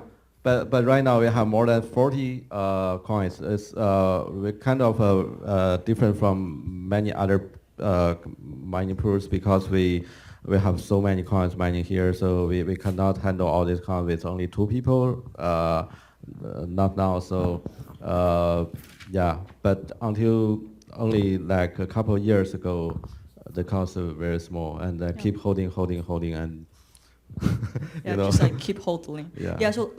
So because we're running out of time, so like the one last questions a lot of people like has been asking, and then so I myself haven't figured out yet is, what if when the Bitcoin mining reward is running out, and then so like what is your view on this? And then so do you think the Bitcoin network gonna be sustainable and then just like being secure like purely on transaction fee? And because you guys are the like the most insightful player like out here, because like everything you got like coming from like the miner, it's like it's basically like a mining tax like towards like mining pool, right? And then so when you think about the future of your business, and then like do you see like Bitcoin can be sustainable like over long term, like especially after the mining reward is just all gone? I must admit that about 1 or 2 years ago, I feel a little bit sad to what's ahead in the future. But right now, I feel more like positive to this. I think the mining in general, even after mining Bitcoin halving, reward halving, it's still should be should stay and should be strong. And given we still have many other altcoins, they have less of this problem. Yeah. So what about Kevin? And then what about the money reward is gone for Bitcoin? Yeah, the total income right now is 2 parts, and the majority is the block reward and plus the transaction fee. Right now, transaction fee is about 10% of the block reward. In the last bull market, 2017, the transaction fee is very high. Sometimes can get the 50 to 70% of the block reward. Oh, really? Oh, so 50% of the entire block reward, like? Yes. Wow. So in the next decades of years, I think the transaction fee can grow and can keep the system running. But there were some new attacks show up because there's no block reward. The all income is from the transaction fee. Some mining pool can hold the big reward block to attack the small mining pool, and maybe new pay method can be make out to pay the miners. So like basically, Kevin was saying, like during like bull market, they have seen like mining reward like 70 or even 50%. Transaction fee being 50 or 70% of the entire mining reward. And so like he basically see that gonna be more and more common. And so like that's why purely by transaction fee in the future, like the whole thing should be sustainable and should have like enough like incentive for like miner just to keep mining. Yeah. And I think that's pretty much conclude our panel. And just feel free to reach out to us and Kevin and Chun. And yeah, so they flew all the way from Asia. And then so they want to hang out more with like Western community. And then so help the like the whole mining community to be more global and then to be more cohesive. Okay, thank you guys. Thank you.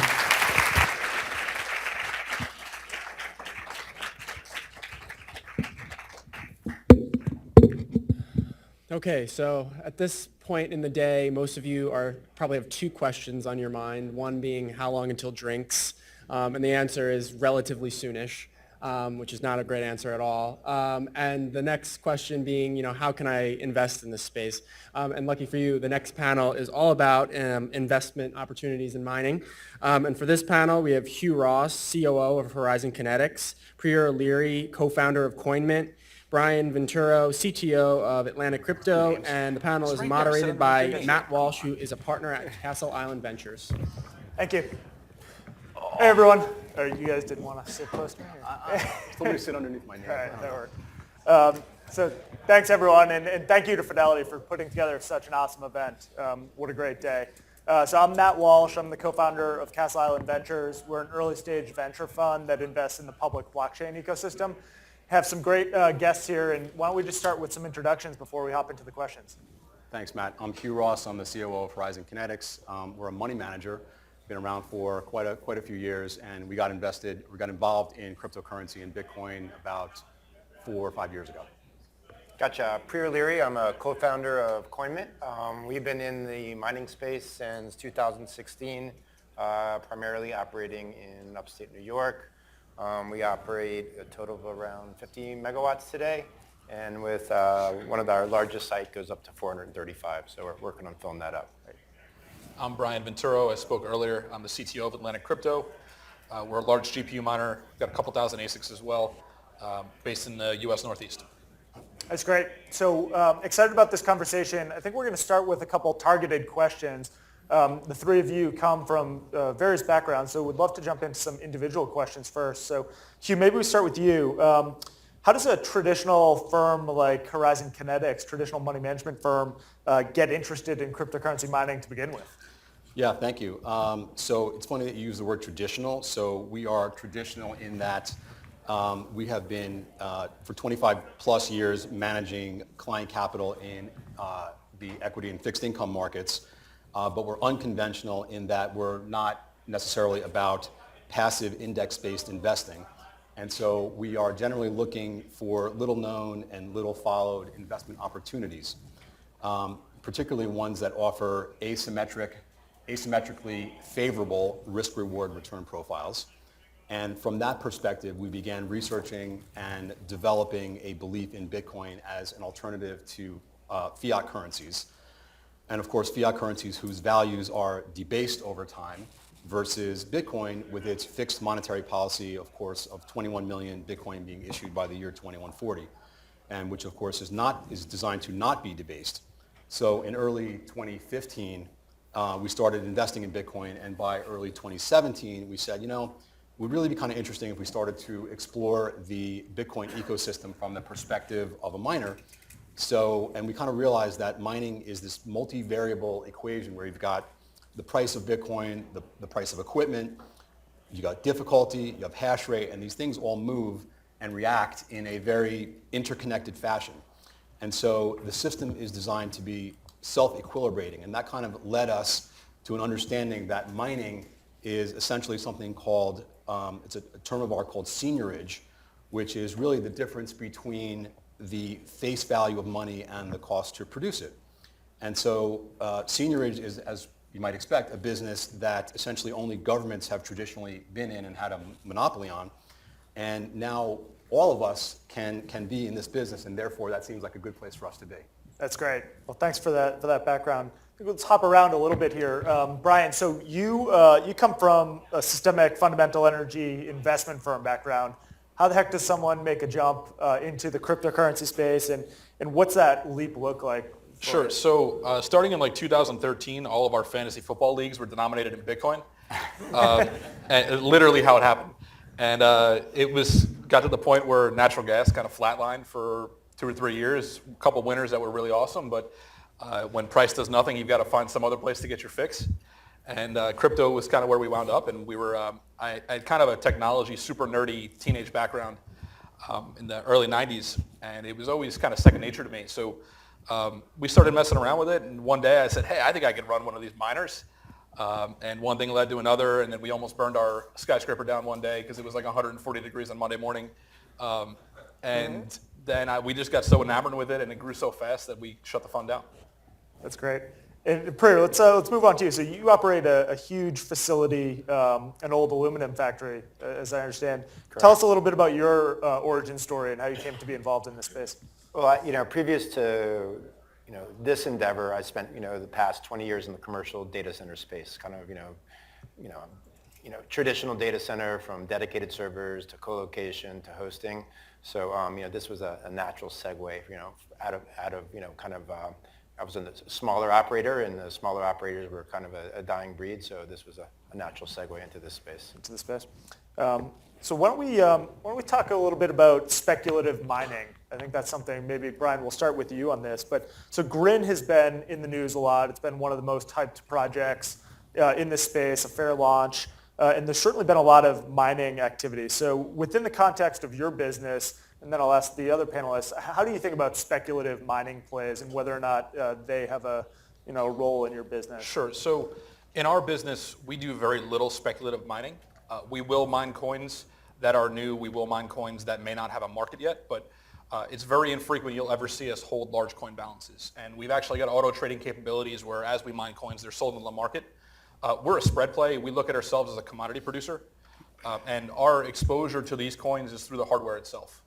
So while we don't do very much speculative mining internally, we do help others get access to it. So we've built facilities for third parties. We've entered into hash rate contracts for funds and groups that are looking for that type of access. How about you, Prieur? Yeah, our operations are very similar to Brian's. Basically, we have we operate our business more like a traditional business. You have your revenue, expenses. We did at the beginning. We've gotten involved in some kind of inadvertently some Ethereum speculative mining at the beginning when it was $8, and we just ended up holding it, and it was kind of called accidental speculative mining. But our strategy is very similar to Brian's. And Hugh, how do you think about this? And maybe you could speak a little bit about Horizon Kinetics and how you overall approach this market, and then specifically around speculative type of plays, like maybe a Grin. Yeah, I mean, we're actually like 80% in Bitcoin and 20% in everything else. So we had a very kind of like tangential and small experience with Grin. So I know these guys are probably they're much more well versed on Grin in particular than I am. But I'd say, yeah, we're focused more on Bitcoin in particular. And I want to dig into Horizon Kinetics a little bit more because I think it's been fascinating. And if you are all familiar with some of the research that Horizon puts out, it's really excellent and recommend checking that out. Maybe you could talk a little bit more about the origin story and what it was like to sell this idea of even getting into cryptocurrency mining in the early days. And was it you doing the selling, or how did that all happen? Right. So that is a two-part answer. So in terms of the origin story, having kind of a background in doing operational due diligence on money managers, I found that helpful in getting our mining companies off the ground and kind of figure out who were the players in the space. And probably by now, I actually think I've vetted a dozen different hosting facilities in North America. And I've seen all kinds of operations that I've kind of learned by doing. And I would say, at the risk of being, like a little bit corny, when I try to come up with a plan of how I'm going to, go about executing our business, that's great. But it's like Mike Tyson once said, everybody has a plan until they get punched in the mouth. And I feel like I've been punched in the mouth like 3 times or 4 times already in getting this, these businesses going. But at this point, like 2+ years into this, I would say that I'm actually just starting to feel a little bit like that guy from the Farmers Insurance commercial who's like, I think we know a thing or two because we've seen a thing or two. Yeah. Just a little bit, just starting to get there. So, and then on the second part of your question, in terms of how we sold the idea, we actually really didn't need to sell it per se, because we just kind of said to our clients, look, we're investing our own capital in mining and setting mining equipment and setting up various hosting facilities. We realized we could handle doing this on a bigger scale. And we formed our first mining company in summer of 2017. And we said to our clients, this is what we're doing with our money. So if you want to partner with us and come along for the ride, that's great. But don't invest anything more than you're willing to lose 100% of. And so fast forward a year later to mid-2018, our first tranche of clients were interested. We had demand. We did it a second time because we had even more demand in 2018, irrespective of the quote-unquote crypto winter of 2018. And so we've actually had clients that have partnered with us in both of these companies at this point. That's great. I want to talk a little bit about governance. I think network governance is probably under-discussed and underappreciated in the context of mining. Certainly over the past few years with the 2x and the user-activated soft fork and some of the debates around Ethereum, this has become a lot more prevalent. Brian, maybe starting with you, how do you think about the role of the miner in the governance of these protocols, and how active are you in these discussions? Probably too active. I think that the miner community is very underrepresented, and I think that a lot of miners are very afraid to speak up, and I wish they would. For instance, last summer there was an issuance reduction proposal that was put up, and there was very little discussion on what the impact of network security was going to be, and nobody really cared, and everybody wanted to reduce inflation, and I felt like there were 3 people talking. And the same thing's happening now with ProgPow, and it looks like ProgPow, which is a change to the Ethereum algorithm to keep it to the social contract of being ASIC resistant, is going to go through, but the funding for that came from 3 sources, and we were one of them. Right? And when you get on calls there and you start talking about it and you're looking for people to support it, everyone will vote their hash rate and say, go to the pools and say yes, but nobody really speaks up. Nobody's on Twitter. Nobody's involved in the Gitter chats.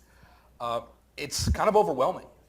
And I wish more people would get involved, because I think that as the security providers for the network, we understand that piece better than anybody else does.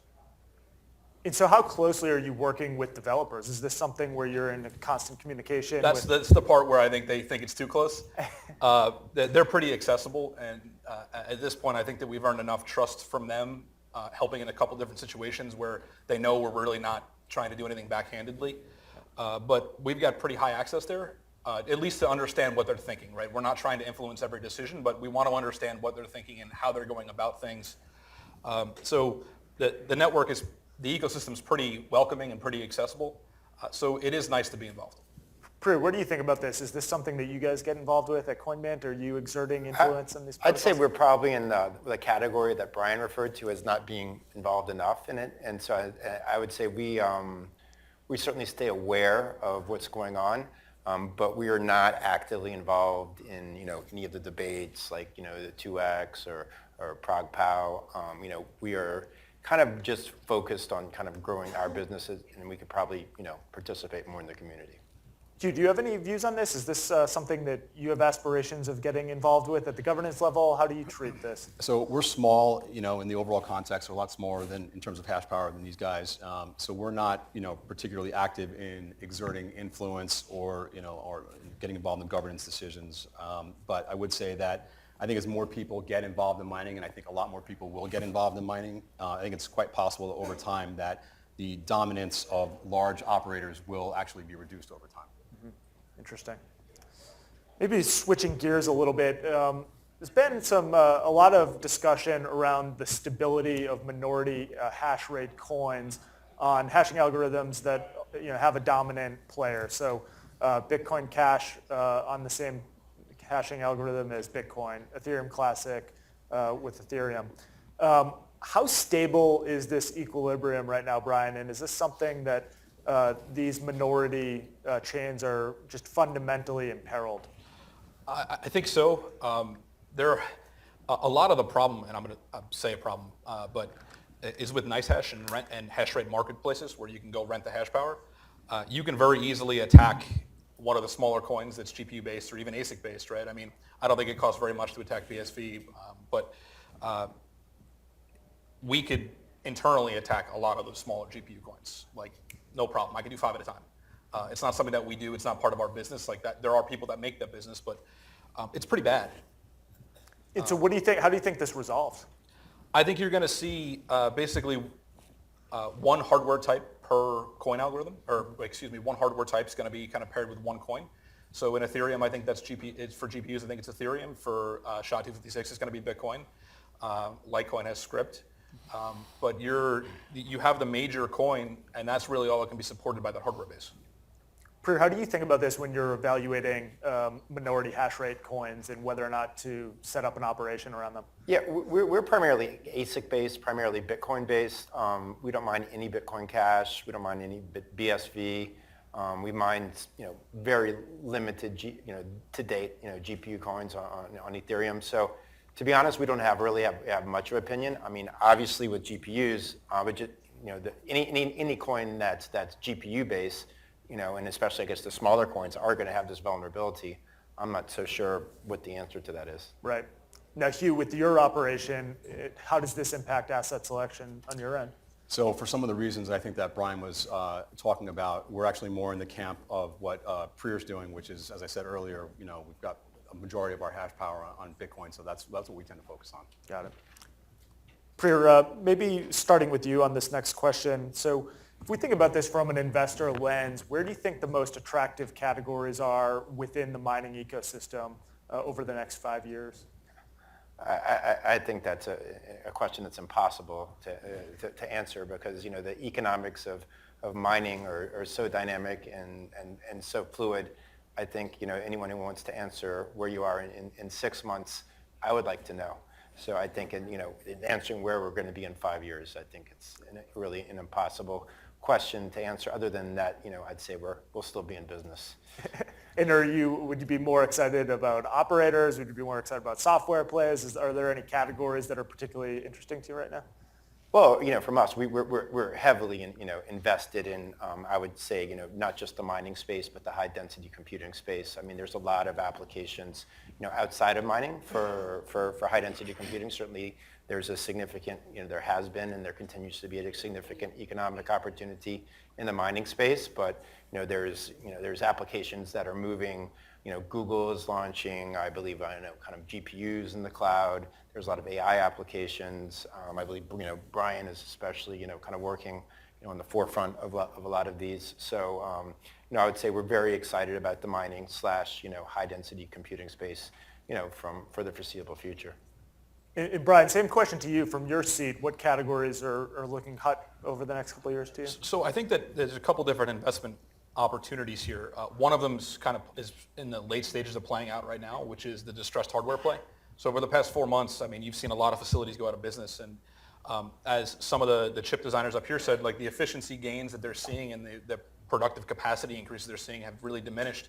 To go from 7 nanometer to 5 nanometer may not bring that much more. So we've looked at this as a great opportunity. I think a lot of people have to scoop up really cheap hardware. Going forward, I'm really excited about the infrastructure being developed and built in the United States, right? A big problem with growing these large-scale operations is finding robust power supply that won't be regulated out of you won't be regulated out of the market. We're seeing that in some municipalities in the U.S. We're seeing it talked about in China. We're seeing it in Western Europe, where the price of carbon allowances has gone up almost 400% in the past year, and that's almost destroyed profitability for a lot of folks. So there's huge projects being developed in the U.S. I mean, I can name 2 gigawatts off the top of my head. So we're pretty pumped about that stuff. But going forward, I think you're finally going to see real adoption. And the last couple runs have kind of been small potatoes. That's great. And Hugh, maybe I'll put a little twist of this question to you. Where do you see mining just in the context of financial services, and how do you see that playing out within just traditional finance over time? Does mining have a place in that world? Yes, and I think we see mining becoming very big in the context of overall traditional finance. And the reason why we see it becoming big is that we tend to think about the returns offered by mining in the context of the returns offered by just investing in fixed income. And fixed income is a huge asset class worldwide. It's estimated to be in excess, of like 100 trillion. So with interest rates where they are, taking taxes into consideration and taking inflation into consideration, you can see how overall in the fixed income markets, in some cases, I think we're approaching, in some instances, negative real rates of return in fixed income. So I think mining, or as I alluded to earlier, seniorage, is actually an interesting alternative to fixed income. Interesting. It's a big market size. It is. Yeah. So I'm going to ask one more question, then open it up for the audience. So get your questions ready. But so we've seen some really high failure rates over the past few years for mining companies. Do we have any reason to believe that this time is different, and over the next 5 years things will be different than the last 5? Maybe Brian, start with you. So the last year was pretty rough. right? And you see a lot of people out there and you see pictures of facilities that were beautifully built and they had all these cool things and they're all out of business, right? And surviving this bear move was really about keeping your costs and your build costs as low as possible and understanding where your cash flows were. I think that everybody, during bull runs, everybody can make money in mining or it can return some capital in mining, and people are plowing into it no matter what the hardware cost is. Those companies are all gone, right? And you're going to find players that are going to be entrenched as institutions in the business, and I think those will be wildly successful. Prieur? Yeah, so my experience, again, was in the commercial data center space for the past 20 years, and being a smaller independent operator of commercial data centers, I learned that from the beginning, you always had to have the lowest cost on every level. So when we started the business in 2016, it was one of the more lucrative times for mining, but at the same time, we knew we had to have the lowest cost structure. That's the philosophy we went into, and that philosophy was, we'll continue on with it, and that's what allowed us basically to make it through the past 6 months. Yeah. Hugh, how do you think about the failure rates and going forward? I think failure rates will probably go down. I think everybody's learning. I think everybody's learning from their mistakes and learning kind of what not to do. So I think overall, as these guys said, I think there will be it will amalgamate into some series of larger kind of organizations, and I think failure rates will go down. 3 optimists on the panel. I guess no surprise. Why don't we open it up for some questions with the time we have left? Harry? Panel being that how do you finance your operations? Do you do it through debt? Do you do it through equity? How do you fundraise against each of those species, and in what proportion to each other? So the question for those of you who could not hear is, how do you finance your operations? Do you finance it through debt, through equity? And talk a little bit about the fundraising process. Anyone want to jump in on that? Sure. So we just finished an equity round. It was to finance a growth stage for us. Part of that equity round plan is that we're going to be able to reinvest cash flow from the assets, right? So everything that we purchased, we knew was going to be cash flow accretive to us. I'd love to find a debt line if anybody in here wants to offer one. We've got great hardware we want to buy, but the market's still so immature that it's hard to find those credit facilities. But this is really a hardware, like this is a computing business, right? And as this matures, those lenders will show up. Yeah, we've been financed exclusively internally through hash rate contracts and through the proceeds of mining operations thus far. And we finance entirely through two equity capital raises as well. You got like $8 trillion, so you're fine. Yeah. Any other question over here?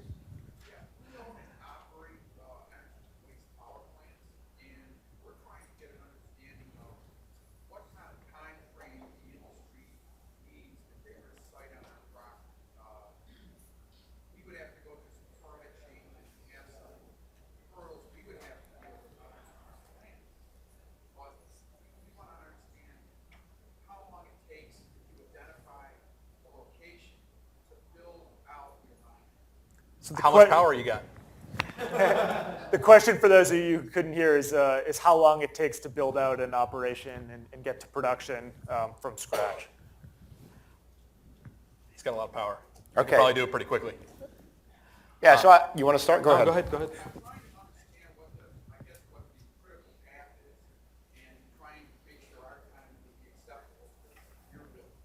Yeah, for us, I can tell you, it's going to be site dependent on where you are. The sites that we built out, we started with a 1.5 megawatt site.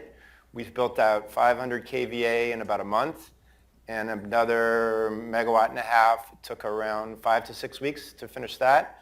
The next site was an 11 megawatt site that we built out in 3 megawatt stages over 6 months. And the last site, our install rate, we hit a velocity, I don't want to put my foot in my mouth here, around 45 megawatts in 8 weeks. Great. So on the GPU side, we can build from kind of date of signing and capital availability about 1 megawatt a month. And the GPUs are a lot less dense than ASICs.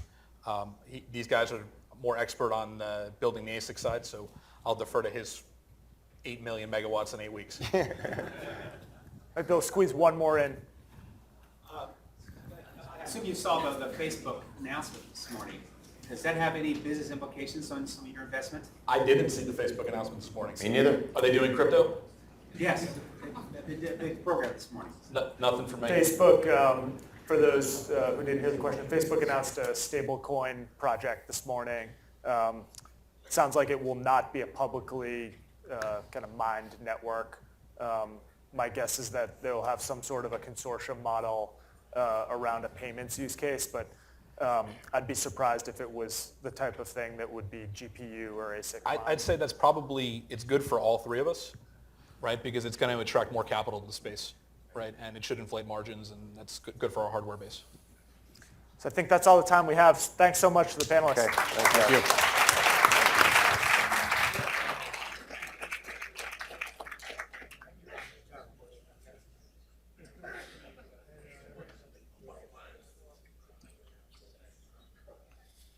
Okay, thanks guys. And then for the final two segments of the day, we have the future of mining, an introduction, and then we're going to have a panel to follow that. But for someone who I don't think needs much introducing, but I'll introduce you anyway, we have Meltem Demirors, CSO of CoinShares. Great. And why don't you come up? Yeah. All right. Woo! It's Friday. So, yep, go ahead and sit. So we were supposed to do 2 sessions, but it's Friday. We are the only thing between you and cocktails. So I thought instead of, doing a long, drawn-out session, it's going to be boring and dry, we'll make this fun and interesting. So what we are here to talk about, I have my amazing panelists here with me. So we have Steve Barbour, who you saw earlier today from Upstream Data. They're monetizing stranded natural resources and flare gas.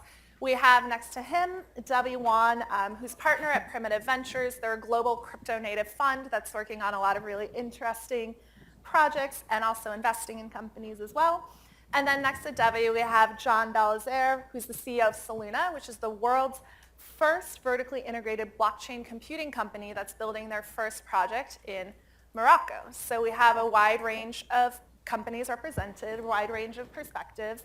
And then myself, you got to hear our head of research from CoinShares, Chris Bendixson, speak a bit earlier about the research we've done around mining. I myself come from the oil and gas industry. I spent a lot of time building out shale infrastructure, so onshore natural gas infrastructure here in the US, and then went into oil and gas M&A. And then went into crypto and started wondering, why is no one in crypto thinking about a lot of the things we think about in oil and gas, which is asset liability mismatch, So have been spending a lot of time thinking about not just mining, but also staking and just how we build computational networks in general. So what I'm going to do, I'm going to give like a 2-minute intro, and then we have 5 topics we decided we want to talk about. So for each topic, I'll do a little intro, and then we'll kind of discuss it almost like a coffee chat, if you will. Sound good?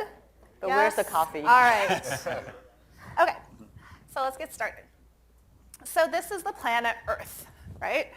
So imagine for a moment that this is Bitcoin, right? It feels very big to us, and it's complex, and there's a lot of different communities and cultures and locales, and it feels very large. But in reality, this is just one tiny piece of a broader universe, right?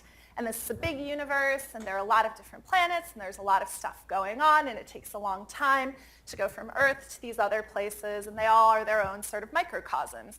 And you might maybe imagine that these things are other cryptocurrencies, or maybe they're other networks. And then we look at our galaxy, right? And you see that little red arrow like in the kind of the bottom there? That's our solar system, but it's part of this much larger microcosm. And I think one of the things that happens often in crypto, and particularly when you talk about mining, this has been the case for the last 6 years that I've been in crypto, we don't think about the broader macro context because this is not the only thing happening. This is a tiny, tiny, tiny piece of a much larger narrative that is unfolding. And so today what we wanted to do was talk about some of those larger themes that are unfolding in our world: politics, geopolitics, what's happening with energy efficiency, what's happening in our financial system, what's happening with the new institutional interest we're seeing in digital currencies, a lot of which is being led by our friends at Fidelity who are hosting. So hopefully we can take some of what happens in mining and translate it more broadly to what's happening in the wider galaxy. Does that sound good? Yes? Nobody's asleep yet. Okay. So money historically has represented localized value, right? So every little culture had its own money. And Bitcoin is really a way of forming shared memory, right? We have this distributed ledger, and really it's a record-keeping mechanism. So the security and reliability of the Bitcoin network, which I think everyone has now accepted, comes from the Bitcoin network, which is supported and secured through mining. And crypto doesn't exist inside of a microcosm, as you said. The Bitcoin network is still really, really, really, really, really, really small compared to everything else happening in our world. So I just want to give you some numbers. I like numbers. Let's put this in context. So this year, we're going to mine about 1,800 Bitcoins per day, which means around 650,000 Bitcoins will be mined in the year 2018. That's worth $3.6 billion of Bitcoin at today's price. I estimated 5,500. I think we're 5,700, so allow me some wiggle room. And all Bitcoin in circulation are currently worth less than $100 billion. Okay, so that's Bitcoin. Let's talk about the gold market, right? If Bitcoin is digital gold, let's talk about physical gold. The physical gold market is $170 billion of trade per year, and there is over $7 trillion of gold in circulation. So Bitcoin is a teeny tiny fraction of gold. Now let's talk about the oil market.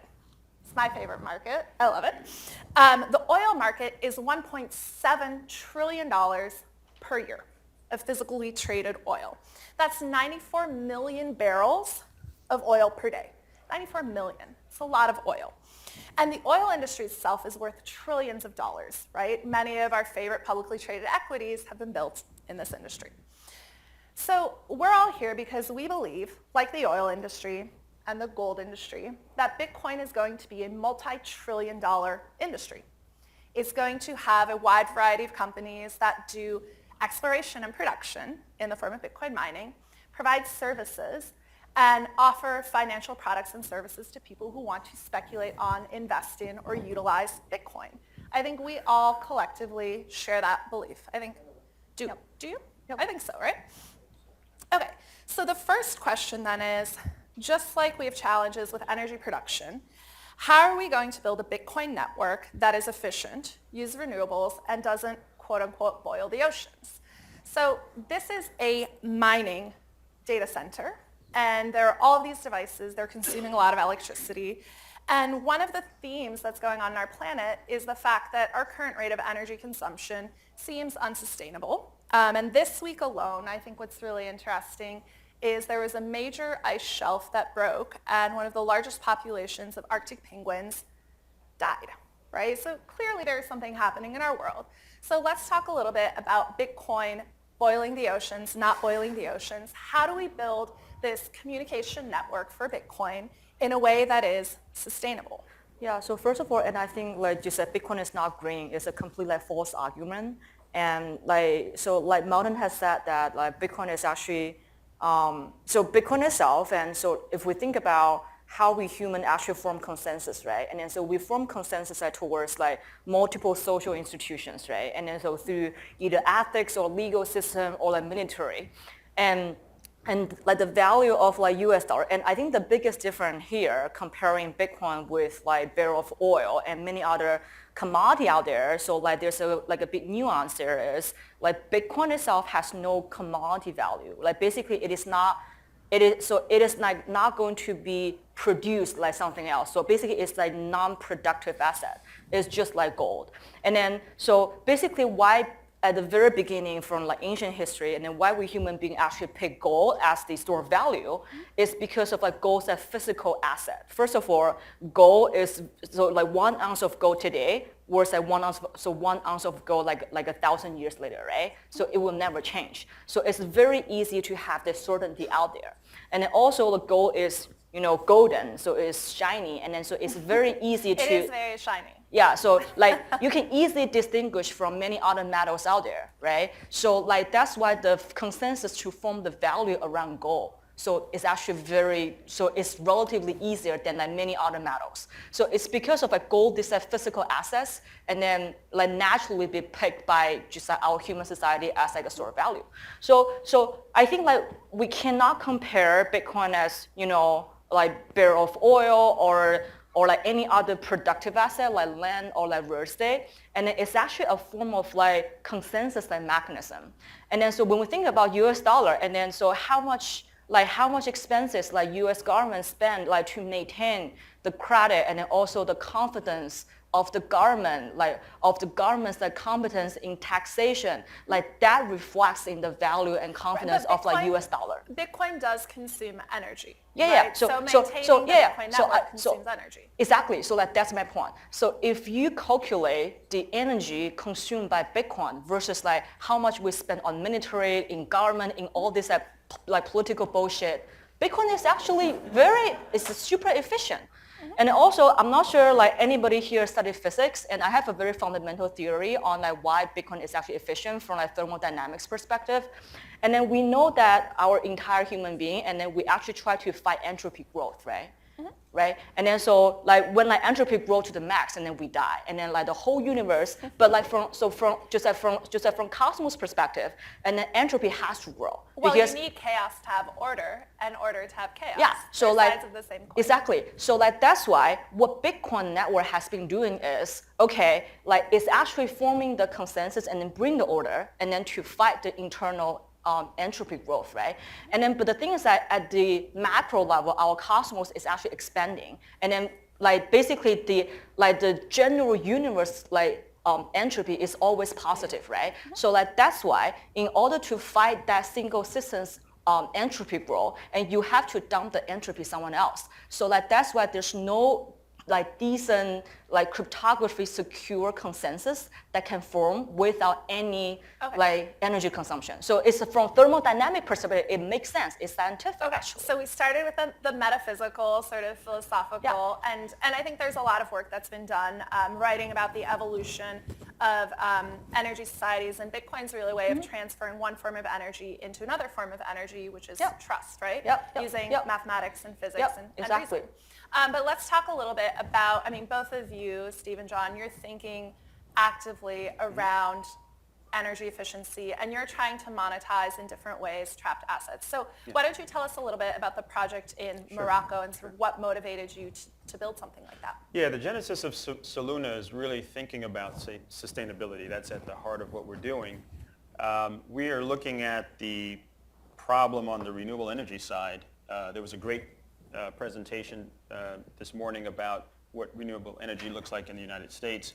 When you look at it globally, it's actually a very small percentage of the power that's generated globally is driven from renewable sources. It's actually probably less than 20% or something like that. If I'm wrong, it's still fairly small. And one can ask the question, why is that? Why isn't there more renewable power? If you speak to a power engineer, which I do a lot these days, they will tell you that, well, renewable energy is just, it's intermittent, it's just not the best energy for the grid, and so forth. So that's one side of the picture, and there's all these challenges with sort of doing that. Also, if you look at it from a financial perspective, the renewable energy space has gone through a tremendous growth. There was a period, in the last decade, plus or minus, that renewable energy was just like a major area of investment, and suddenly, and that was driven by governments basically and then natural gas happened. Yeah, and then natural gas happened. Governments actually started running out of money because they were sort of paying, power plants to produce power, whether they were using them or not. And so the whole space changed, and so now there's like this real, gap between capital available to develop renewable power, which would benefit the world from a sustainability perspective, but a challenge around business models where you just can't make enough, and you can't stand up power at scale and put it on the grid. Now you look at the computing side of the world, we're talking about Bitcoin using a lot of power. So it's if you looked at it at an energy plant, it's about gigawatts of installed power, 22 terawatt hours annually of energy production into space. Data centers, high performance data centers actually use 220 terawatt hours per year. So it's 10x the size of Bitcoin and blockchain related technologies. And so if you really think about those two worlds, you've got a problem. One is consuming energy. It's a growing space. You've got another space where the world needs more renewable power. Somewhere between those two worlds is a solution that could significantly change the way we see energy in the space. And I like to think of mental models. Think about sort of what Bitcoin really is. And I like the whole concept of Earth and the universe. That's one way to look at it. The other way to look at it is the Bitcoin network is at the center of probably the next great infrastructure that we're building that we've never even seen before. This technology will power probably use cases that permeate the world. We're talking about digital assets. And so when you look at that infrastructure, you're really talking about a global network of computing power to provide security to that infrastructure, which will manage trillions of dollars of assets. And so you need to place these things all around the world. Well, guess what? There's an incredible amount of renewable energy sources and sites that will never be built because there's no way to monetize those sites.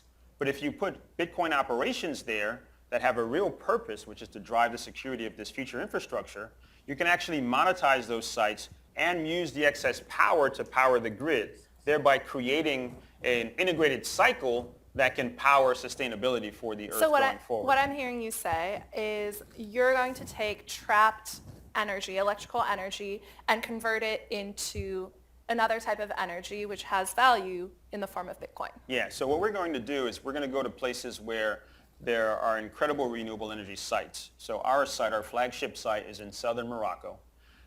It is a 37,000 acre site. When I throw that number out, most people don't know what the hell that means. Think of twice the size of Manhattan is the site of this location. It is in an area on Earth. If you look at a wind map, and there's almanacs that show you sort of heat maps of where wind energy is, this is probably one of the reddest places on Earth. It has the ability to produce 900 megawatts of power.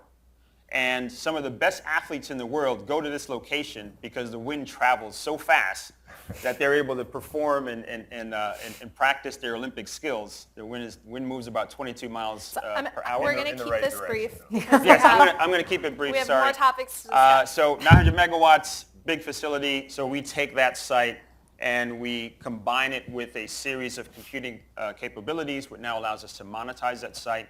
And then we put the excess power to power the Moroccan grid and beyond. Bitcoin only, or yes. Bitcoin We're going to only start for with now? Bitcoin only because of the nature of the proof of work mining and so forth. Because Bitcoin's the best form of value energy? Exactly. Okay. That's the way we look at it. We can snuck that in there. Focus on Bitcoin, but All right, so how are we not going to boil the oceans? I know you talked about this in your talk quite a bit, but. Yeah, I mean, I hope we establish today, like even with your project, in terms of renewables and the intermittent, nature, where they cannot follow load. That Bitcoin as a load bank, certainly being portable too, if you do need to move it from site to site, is a very efficient way to capture that waste. And that's like, curtailment will still happen to some degree, but it's going to capture. Here's a question though. So there is also concurrent with Bitcoin being a way to consume trapped energy and transfer it. There is also battery technology being developed, right? And a lot of it's actually being developed here in Boston at places like MIT and other institutions. So say, for example, we develop a battery that is capable of storing vast amounts of energy and transporting it vast distances. Does that impact the ability for Bitcoin to be built out in this manner? That's all, I think, all sort of speculative, like on if the battery technology today isn't that feasible for curtailing. And not at scale anyway. Yeah, I mean, there are use cases like, you read about in Australia that Tesla did this big facility, and I'm not an expert of what's going on down there, but it sounds like it's worked really well down there. But you don't generally see a lot of solar farms build out big battery infrastructure. You generally see them, solar and wind, but you see them build out with often it's fossil fuels as backup. Like in Alberta, for example, a lot of the solar farms that are going up there, they're feeding directly into the grid, but they have backup power from I don't know, fossil fuels or coal or whatnot. Right. But the battery tech isn't quite there yet. So, I mean, if that happens, that's like the golden, that's like the, that's We golden are entering engineering. the golden age of That would be the golden humanity, age though. of engineering for sure. But if you combine battery technology, like at the home, at the endpoint, and you combine Bitcoin with renewable energy development, then you can actually flip the grid on its head, where it's actually built for and optimized for renewable energy sources, which today it is not, which would certainly change the nature of energy globally. So let's move to our next topic, because we have a few more we want to get through. Let's talk about a topic that Dovey touched on that I think is a really interesting one, which is geopolitics, cybersecurity, and the coming cyber arms race between national intelligence agencies. Yeah. So here we have some renewable photos, we have some flare gas. Okay, here's what I want to talk about. Over the last 20 years, the United States has spent over $4 trillion on wars intended to preserve its access to oil in places in the world where regimes were maybe turning against this sort of petrodollar concept. Similarly, what we're seeing in Bitcoin land, this is a picture from Venezuela. In Venezuela, a lot of people are tapping into the energy grid. As you know, Venezuela is a place that is endowed with a lot of natural resources. What the Venezuelan government's been doing is cracking down on people who are mining at home or who are mining in small-scale Bitcoin mining operations. And the claim of the government is that mining Bitcoin is a crime. It is a crime that includes money laundering, illicit enrichment, cybercrime, terrorist funding, exchange fraud, and damages to the national electrical system. This is interesting to see, and we're seeing this in other places around the world as well. There are some governments, in fact, that have seized Bitcoin. Obviously in the US, it happened during the Silk Road case. The US government auctioned those Bitcoins off. There are other nation states who own a large amount of Bitcoin because they've seized it and not auctioned it. And then, skipping ahead, we have DARPA. So DARPA, over the last few months, if anyone's been following what DARPA's been doing, they've been hosting sessions on the implications of cryptocurrency networks, particularly the resilience of the Bitcoin network for national security. And so that's something interesting to think about. If we think about security and communications, we have more and more problems with secure communications for governments. We look at WikiLeaks, everything that's happened in the Paradise Papers as late as last year, which touched on some of the goings-on in crypto land.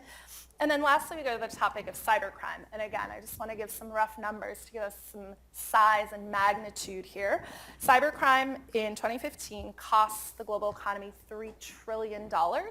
By 2021, that number is expected to double to $6 trillion. So we're talking here about trillions of dollars, tens of trillions of dollars being expended to maintain access to cheap energy sources. We're talking about trillions of dollars being spent to secure cyber networks, communication networks. We all know the internet was initially a DARPA innovation intended to enable more resilient, more secure, and more instantaneous messaging and communication. So let's talk briefly about what's happening on this geopolitical scale and what the implications of Bitcoin and mining in particular could mean. So who wants to take that? It's a big one. Well, I don't think it should be surprising to see a state sort of act out against Bitcoin. I mean, the Bitcoin is a form of money that threatens their ability to, well, certainly print money. That is, a lot of people that are into Bitcoin are into the sound money aspect of it. And I mean, even on the smaller scales at like local levels, you see it already in the US. You see, and in Canada, in Montreal, you see utilities target Bitcoin miners for reasons that are unclear. I mean, that happened in Washington State in the Rust Belt. In they shut down Wenatchee, all Washington, mining. in Montreal. Montreal just sort of reversed it. I've just read, but Bitcoin does consume a lot of energy, and some entities might feel threatened by that for whatever reason. But I think we should expect that to continue. And what we're probably going to see is that historically the cost to mine, like the cost per kilowatt, has been high. So if you invested $1 million into Bitcoin, maybe that would get you a megawatt worth of power. The cost per kilowatt is dropping. So in 10 years, $1 million investment into Bitcoin mining it might be double, triple, quadruple the energy consumption. So you're going to see the energy consumption spike. Like you can already see it when you trend it. It's actually going to increase exponentially with the price as the price increases. But I think what I hear you saying is even the existence of Bitcoin and the fact that we've gotten to this point, it threatens the very existence of the petrodollar, which for all intents and purposes Right, is what exactly. the 21st century has been based on, right? It's been Yeah. shaped by that. You- Dovey, I know you have a lot of thoughts Just on one that. last point. You just got to remember, like this capital invested into Bitcoin, it's not additive. It's displacing other use cases. So I just consider, if people are willing to pay for Bitcoin for whatever reason that they subjectively find it valuable, it's displacing other businesses and uses for that capital that the market is not finding as valuable. Like it's just standard economics action happening. So. Well, my favorite conspiracy is that Bitcoin was actually created by some government, but I think there are very profound implications for national security. So who wants to go next? Yeah, so I will quickly touch base at geopolitical aspect from just different angles. First of all, so if the audience has gone through the 2017 major China ban, a lot of people are freaked out, but the thing is people inside China actually is pretty happy. And so first of all, once China bans it, because of this game theoretical dynamics between U.S. and China, U.S. will not ban it for sure, right? Because U.S. will basically go all in for anything China bans, and so that actually brings back the certainty of the whole industry. Yeah, seriously. And so the second point is. So I grew up in China, mainland China, and I know how authoritarian the whole environment is. And so interestingly, anything the Chinese government ban, the ban itself become the best publicity for that specific thing, including cryptocurrency, pornography, US dollar. And then basically whenever China wants to ban something, and so they have to broadcast it to all these TV station and radio station. And then so after that major ban, and then so suddenly all the friends from my parents and asked me how I can buy Bitcoin. Yeah, what is Bitcoin? Because how do I get it? because local Chinese citizens understand that stock market can be fully manipulated, can be fully manipulated, and then housing market as well. And then basically, the only freedom that they have access to, without any permission, has to come from Bitcoin. Right. And then so that's why the ban itself has zero impact, and it actually trigger the whole bull market, right? So if we still remember, and so what happened actually right after the ban is, okay, so there are a few exchanges shut down, blah, blah, blah, and there's a few FUD for 1 week, and just almost immediately all the transaction turn into over the counter. Right. And then digital payment is very advanced back in China. So as long as you use WeChat Pay, I use WeChat Pay, and I basically send you renminbi, and then so I basically tell you what is the QR code of my public wallet address, and then so you basically just send me Bitcoin. So that's why I think cryptocurrency is just like water, and then it will flow into where the resistance is the least. And then and we see this on local Bitcoins in other parts of the world whenever there's a macro event. So it's very hard to ban, so it's not bannable, to be honest. And then also there's the other, one last aspect I want to touch base on the geopolitical thing is, I think nowadays all the politicians, so unlike what we have for our founding fathers, but the current modern days politician, their job is not to form consensus, unless they're facing anything about life and death, right? So World War III and stuff like that. So which means at the end of the day, and our current economic system will collapse again. And then next time they will have Bretton Woods 2.0, probably in 50 years or 30 years, who knows. When they have the Bretton Woods 2.0, and then it's very hard for them to say, okay, now we use US dollar because US dollar has failed. Now we use euro. Because all this power dynamics makes them hard to rely on something that have full control by another sovereign state. And so I think Bitcoin become this neutral zone. Well, and I think that's what made gold so popular, right? Gold was a supranational store of value. Exactly. Similarly, Bitcoin is supranational. And I think a lot of people think Bitcoin competes with US dollars or Chinese renminbi. I don't think it does. It's an entirely different thing, and people will want both. People will want both. So we're going to move on to a topic, John, you're going to talk about this. Network resilience, because I'm looking at the clock and I want to get through all of these, and you guys have so much good insight. I want to make sure our audience hears it. So let's talk about network resilience and durability, especially in areas where infrastructure is deprecated, underdeveloped, or in the case you described, described in Morocco, it may be economically infeasible to build. So if we talk about the world today in the year 2019, it's actually a great year for everyone living on this planet. People without access to electricity worldwide has fallen to under 1 billion, which is a pretty amazing accomplishment. And 4 billion people, or half the world's population, are now using the internet. So if we think about the two things people need to run a Bitcoin client, they need power and they need access to the internet. So that's good. But we know firsthand that access to the internet is not easy to find and infrastructure is not always readily available. This is a store in India that provides power and internet. It's called a Power Internet Cafe. And here's an example of what happens even in the US. Power will go out because of natural events. And then this is an example of something that happened several times this year. AWS goes out. What are you going to do when all of your data centers go out? And this happened down the entire East Coast, and we learned some of the challenges of relying on infrastructure that is heavily dependent on one particular locale or one particular sort of power output. So let's talk a little bit. You're building high-performance computing centers. So how are you going to keep the Bitcoin network running and operating in an environment that's increasingly unpredictable and sometimes very challenging to operating? So talk to us about that. Well, I mean, Bitcoin is designed to be resilient. It's a global peer-to-peer network with full replication of all data. It has the ability to access power in any location where the power is available.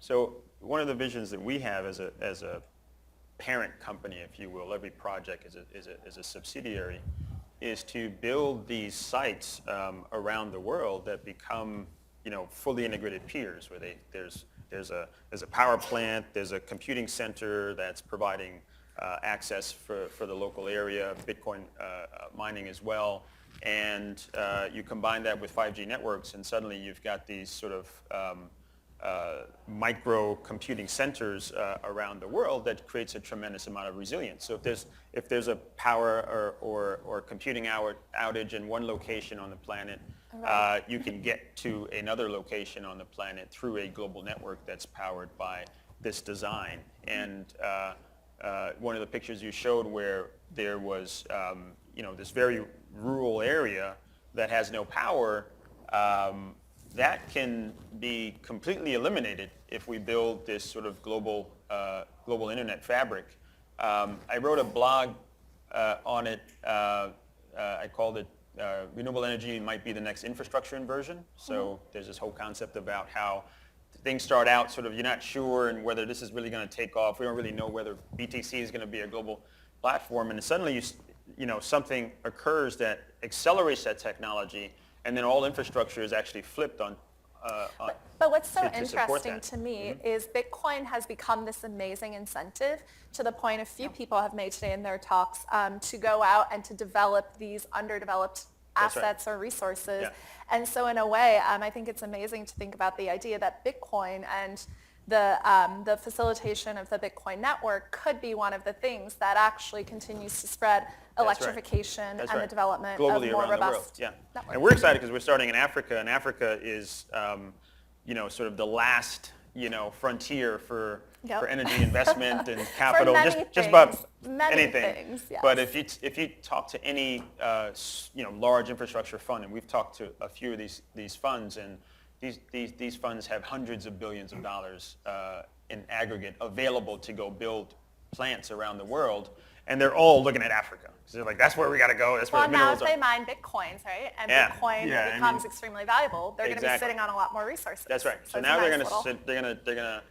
they've never seen this combination before. No. The only business model they know of is you build a plant, you connect it to the grid. But there's no grid. Like, how do you, where's the power going to go? So now it has some place to go while the grid develops, and then the excess power, or they can bring the Bitcoin piece down and expand power.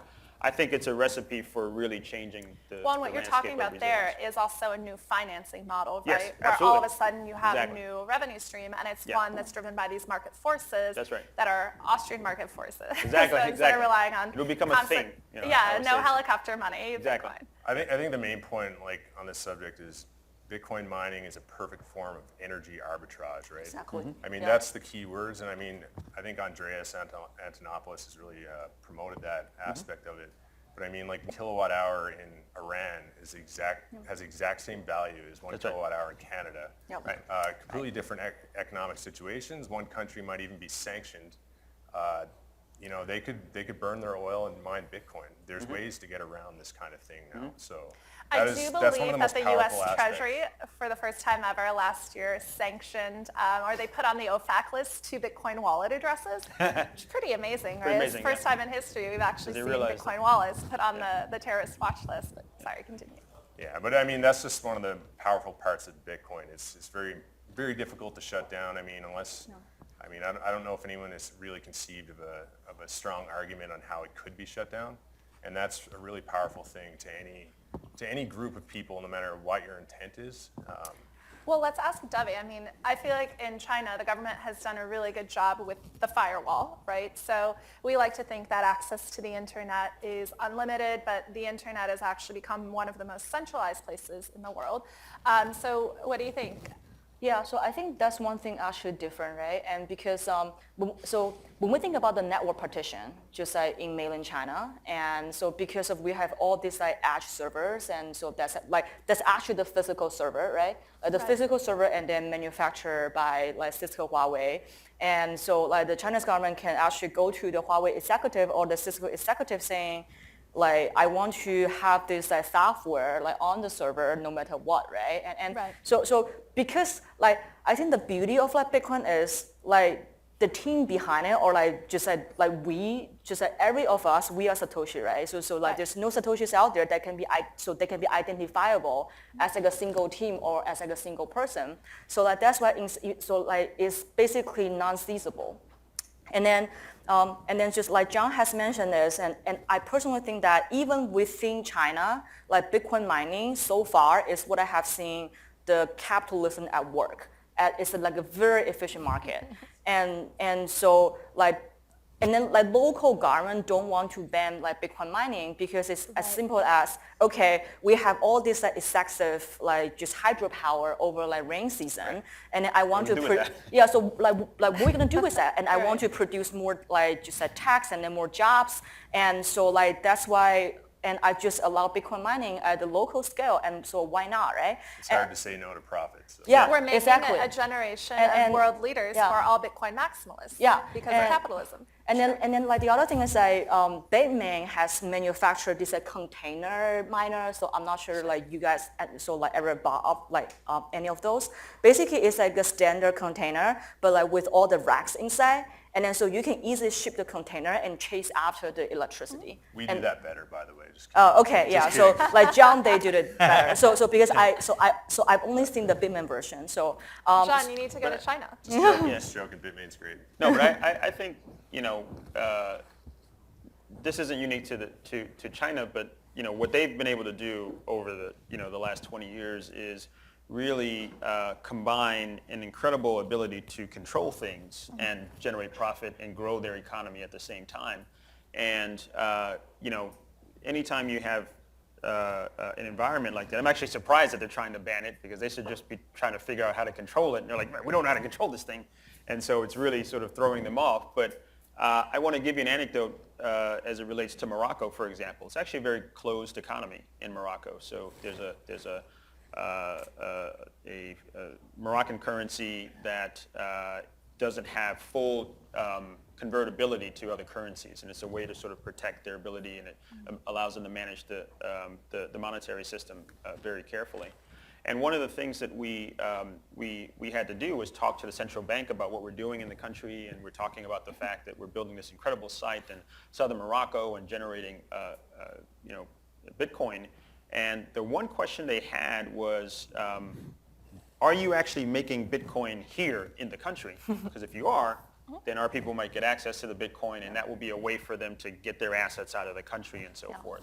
And we had to explain to them that actually Bitcoin doesn't actually, appear here. It appears someplace else. There's no physical Bitcoins. Yeah, there's no like coming out of the stuff, ground. And my pitch always includes that if you come to our facility, it'll be nice, gleaming lights and everything, and we'll have a gift shop, And you won't be able to buy Bitcoin there. You can buy hats that have Soluna logos and stuff like that. And they crack up. I And the other think question. if you call BTCC, they're still making the Bitcoin Yeah. coins. I didn't And want you to tell can them get that. the But, one Bitcoin. yeah, exactly. And then the other question they ask is, well, where is Bitcoin? Where is it based? Like, where is the main office of this company that that does this? And it says, well, there is no main office. It's a global. How does that conversation go? Oh man, that's really hard. I've had it like 4 or 5 times already, and I've just constantly sort of explaining to them that there is no sort of sovereign base of this technology. It's just a global network that is going to enable a whole host of things. And so what I found interesting is even though they're incredibly, protective and want to control things, they still are open-minded to what this could mean for their country, the African continent, and the technology's role in their government going forward. So they're really allowing us to sort of move forward, and they bring me in every now and then. John, so one more time. So Right. Who's the CEO of Bitcoin? Yeah, exactly. Who's the CEO and all this kind of stuff. Sure. But even the head of the central bank, who is probably one of the well-known and becoming sort of well-recognized as one of the best managers, is recently made a statement during a sort of meeting of the central banks, heads of all the world, that he believes we must keep an open mind to this new phenomenon. So that's rare because I had a Yes. dinner with a lot of central bankers, European central bankers, and the individual who runs the Bundesbank, which is Germany's central bank, said to me, you cannot have Bitcoin. You cannot have your own currency because you do not have an army. And my response was, have you been on Twitter?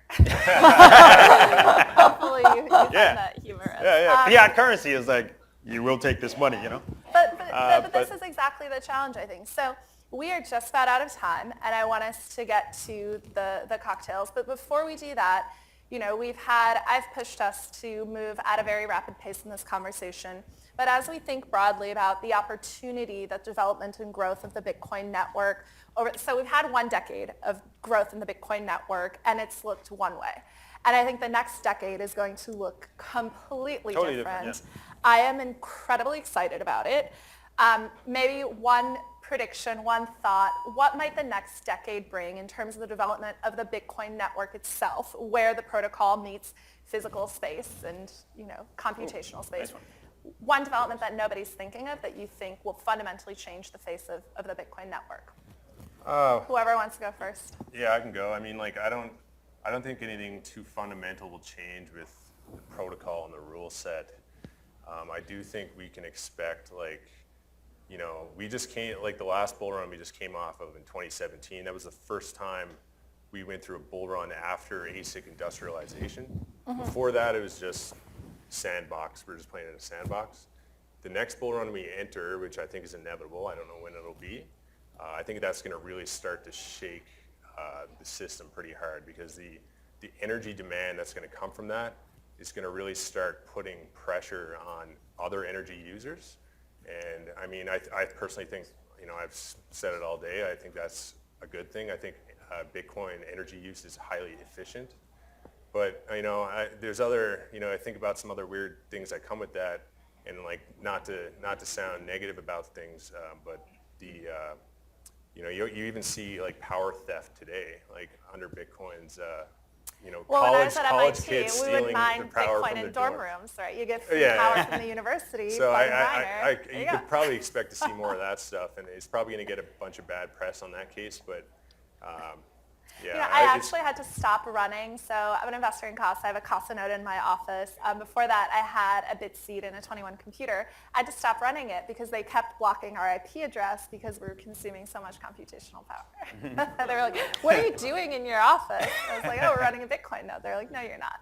All right, Dovey, one prediction. I think one prediction I have is just the Beijing government, just the China government in general, and I think they will actually regret on opt out of the game, right? So right now they literally just opt out, right? So just ban everything, and then everything is illegal. But the reason why they will regret is very simple, because the Chinese reserve, like so this China, so the PBOC, so the China Bank, so the People's Bank of China, so there's a FACT equivalent, and they have been trying really hard to to have this de-dollarization, right? Because China for a long time has been shipping out all these shoes and clothes and in exchange for like US dollar.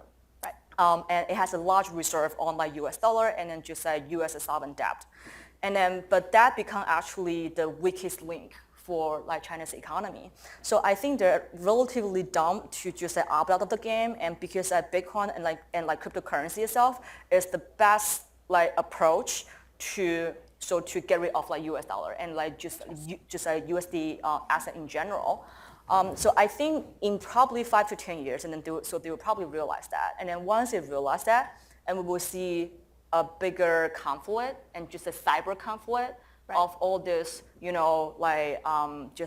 power consumption and power game, and then just the protocol game and stuff like that. So that's my. So we're going to move from competing for petrodollars to competing for crypto dollars. Yep. I think what a lot of people don't realize in this room is that everyone is competing with Bitcoin miners. Like everyone, it's a free marketing competition, and there's really no way to stop it unless someone figures out how to stop Bitcoin itself. So. Amanda just gave me the drinking sign. So John. My prediction is that in a decade, we will stop referring to the Bitcoin network completely. It'll just be this quiet thing that sort of hums underneath this incredible wave of innovation, and we'll be talking about things like applications that are like Facebook, WhatsApp, that sort of thing, and won't even refer to. I hope it's not Facebook and WhatsApp. Yeah, me too, actually. 10 times better. I just couldn't think of a name like, the John app or something like that. John app. That you won't eliminate, just like we don't refer to the internet anymore because it's just an infrastructure piece. All right, well, thank you to the three of you. Hopefully that gave you some inspiration. Hopefully it's fun to pontificate about the future. I think we're all going to drink so we can continue the conversation there.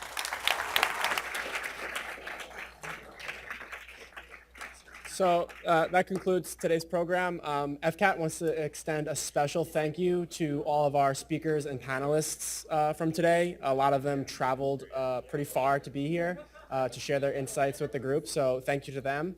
And last but not least, a special thanks to Amanda Fabiano and Nicole Dodas for putting on this event. It's a huge amount of work, and they absolutely knocked it out of the park. And thank you to all of you for coming. Please join us downstairs for drinks. Thank you.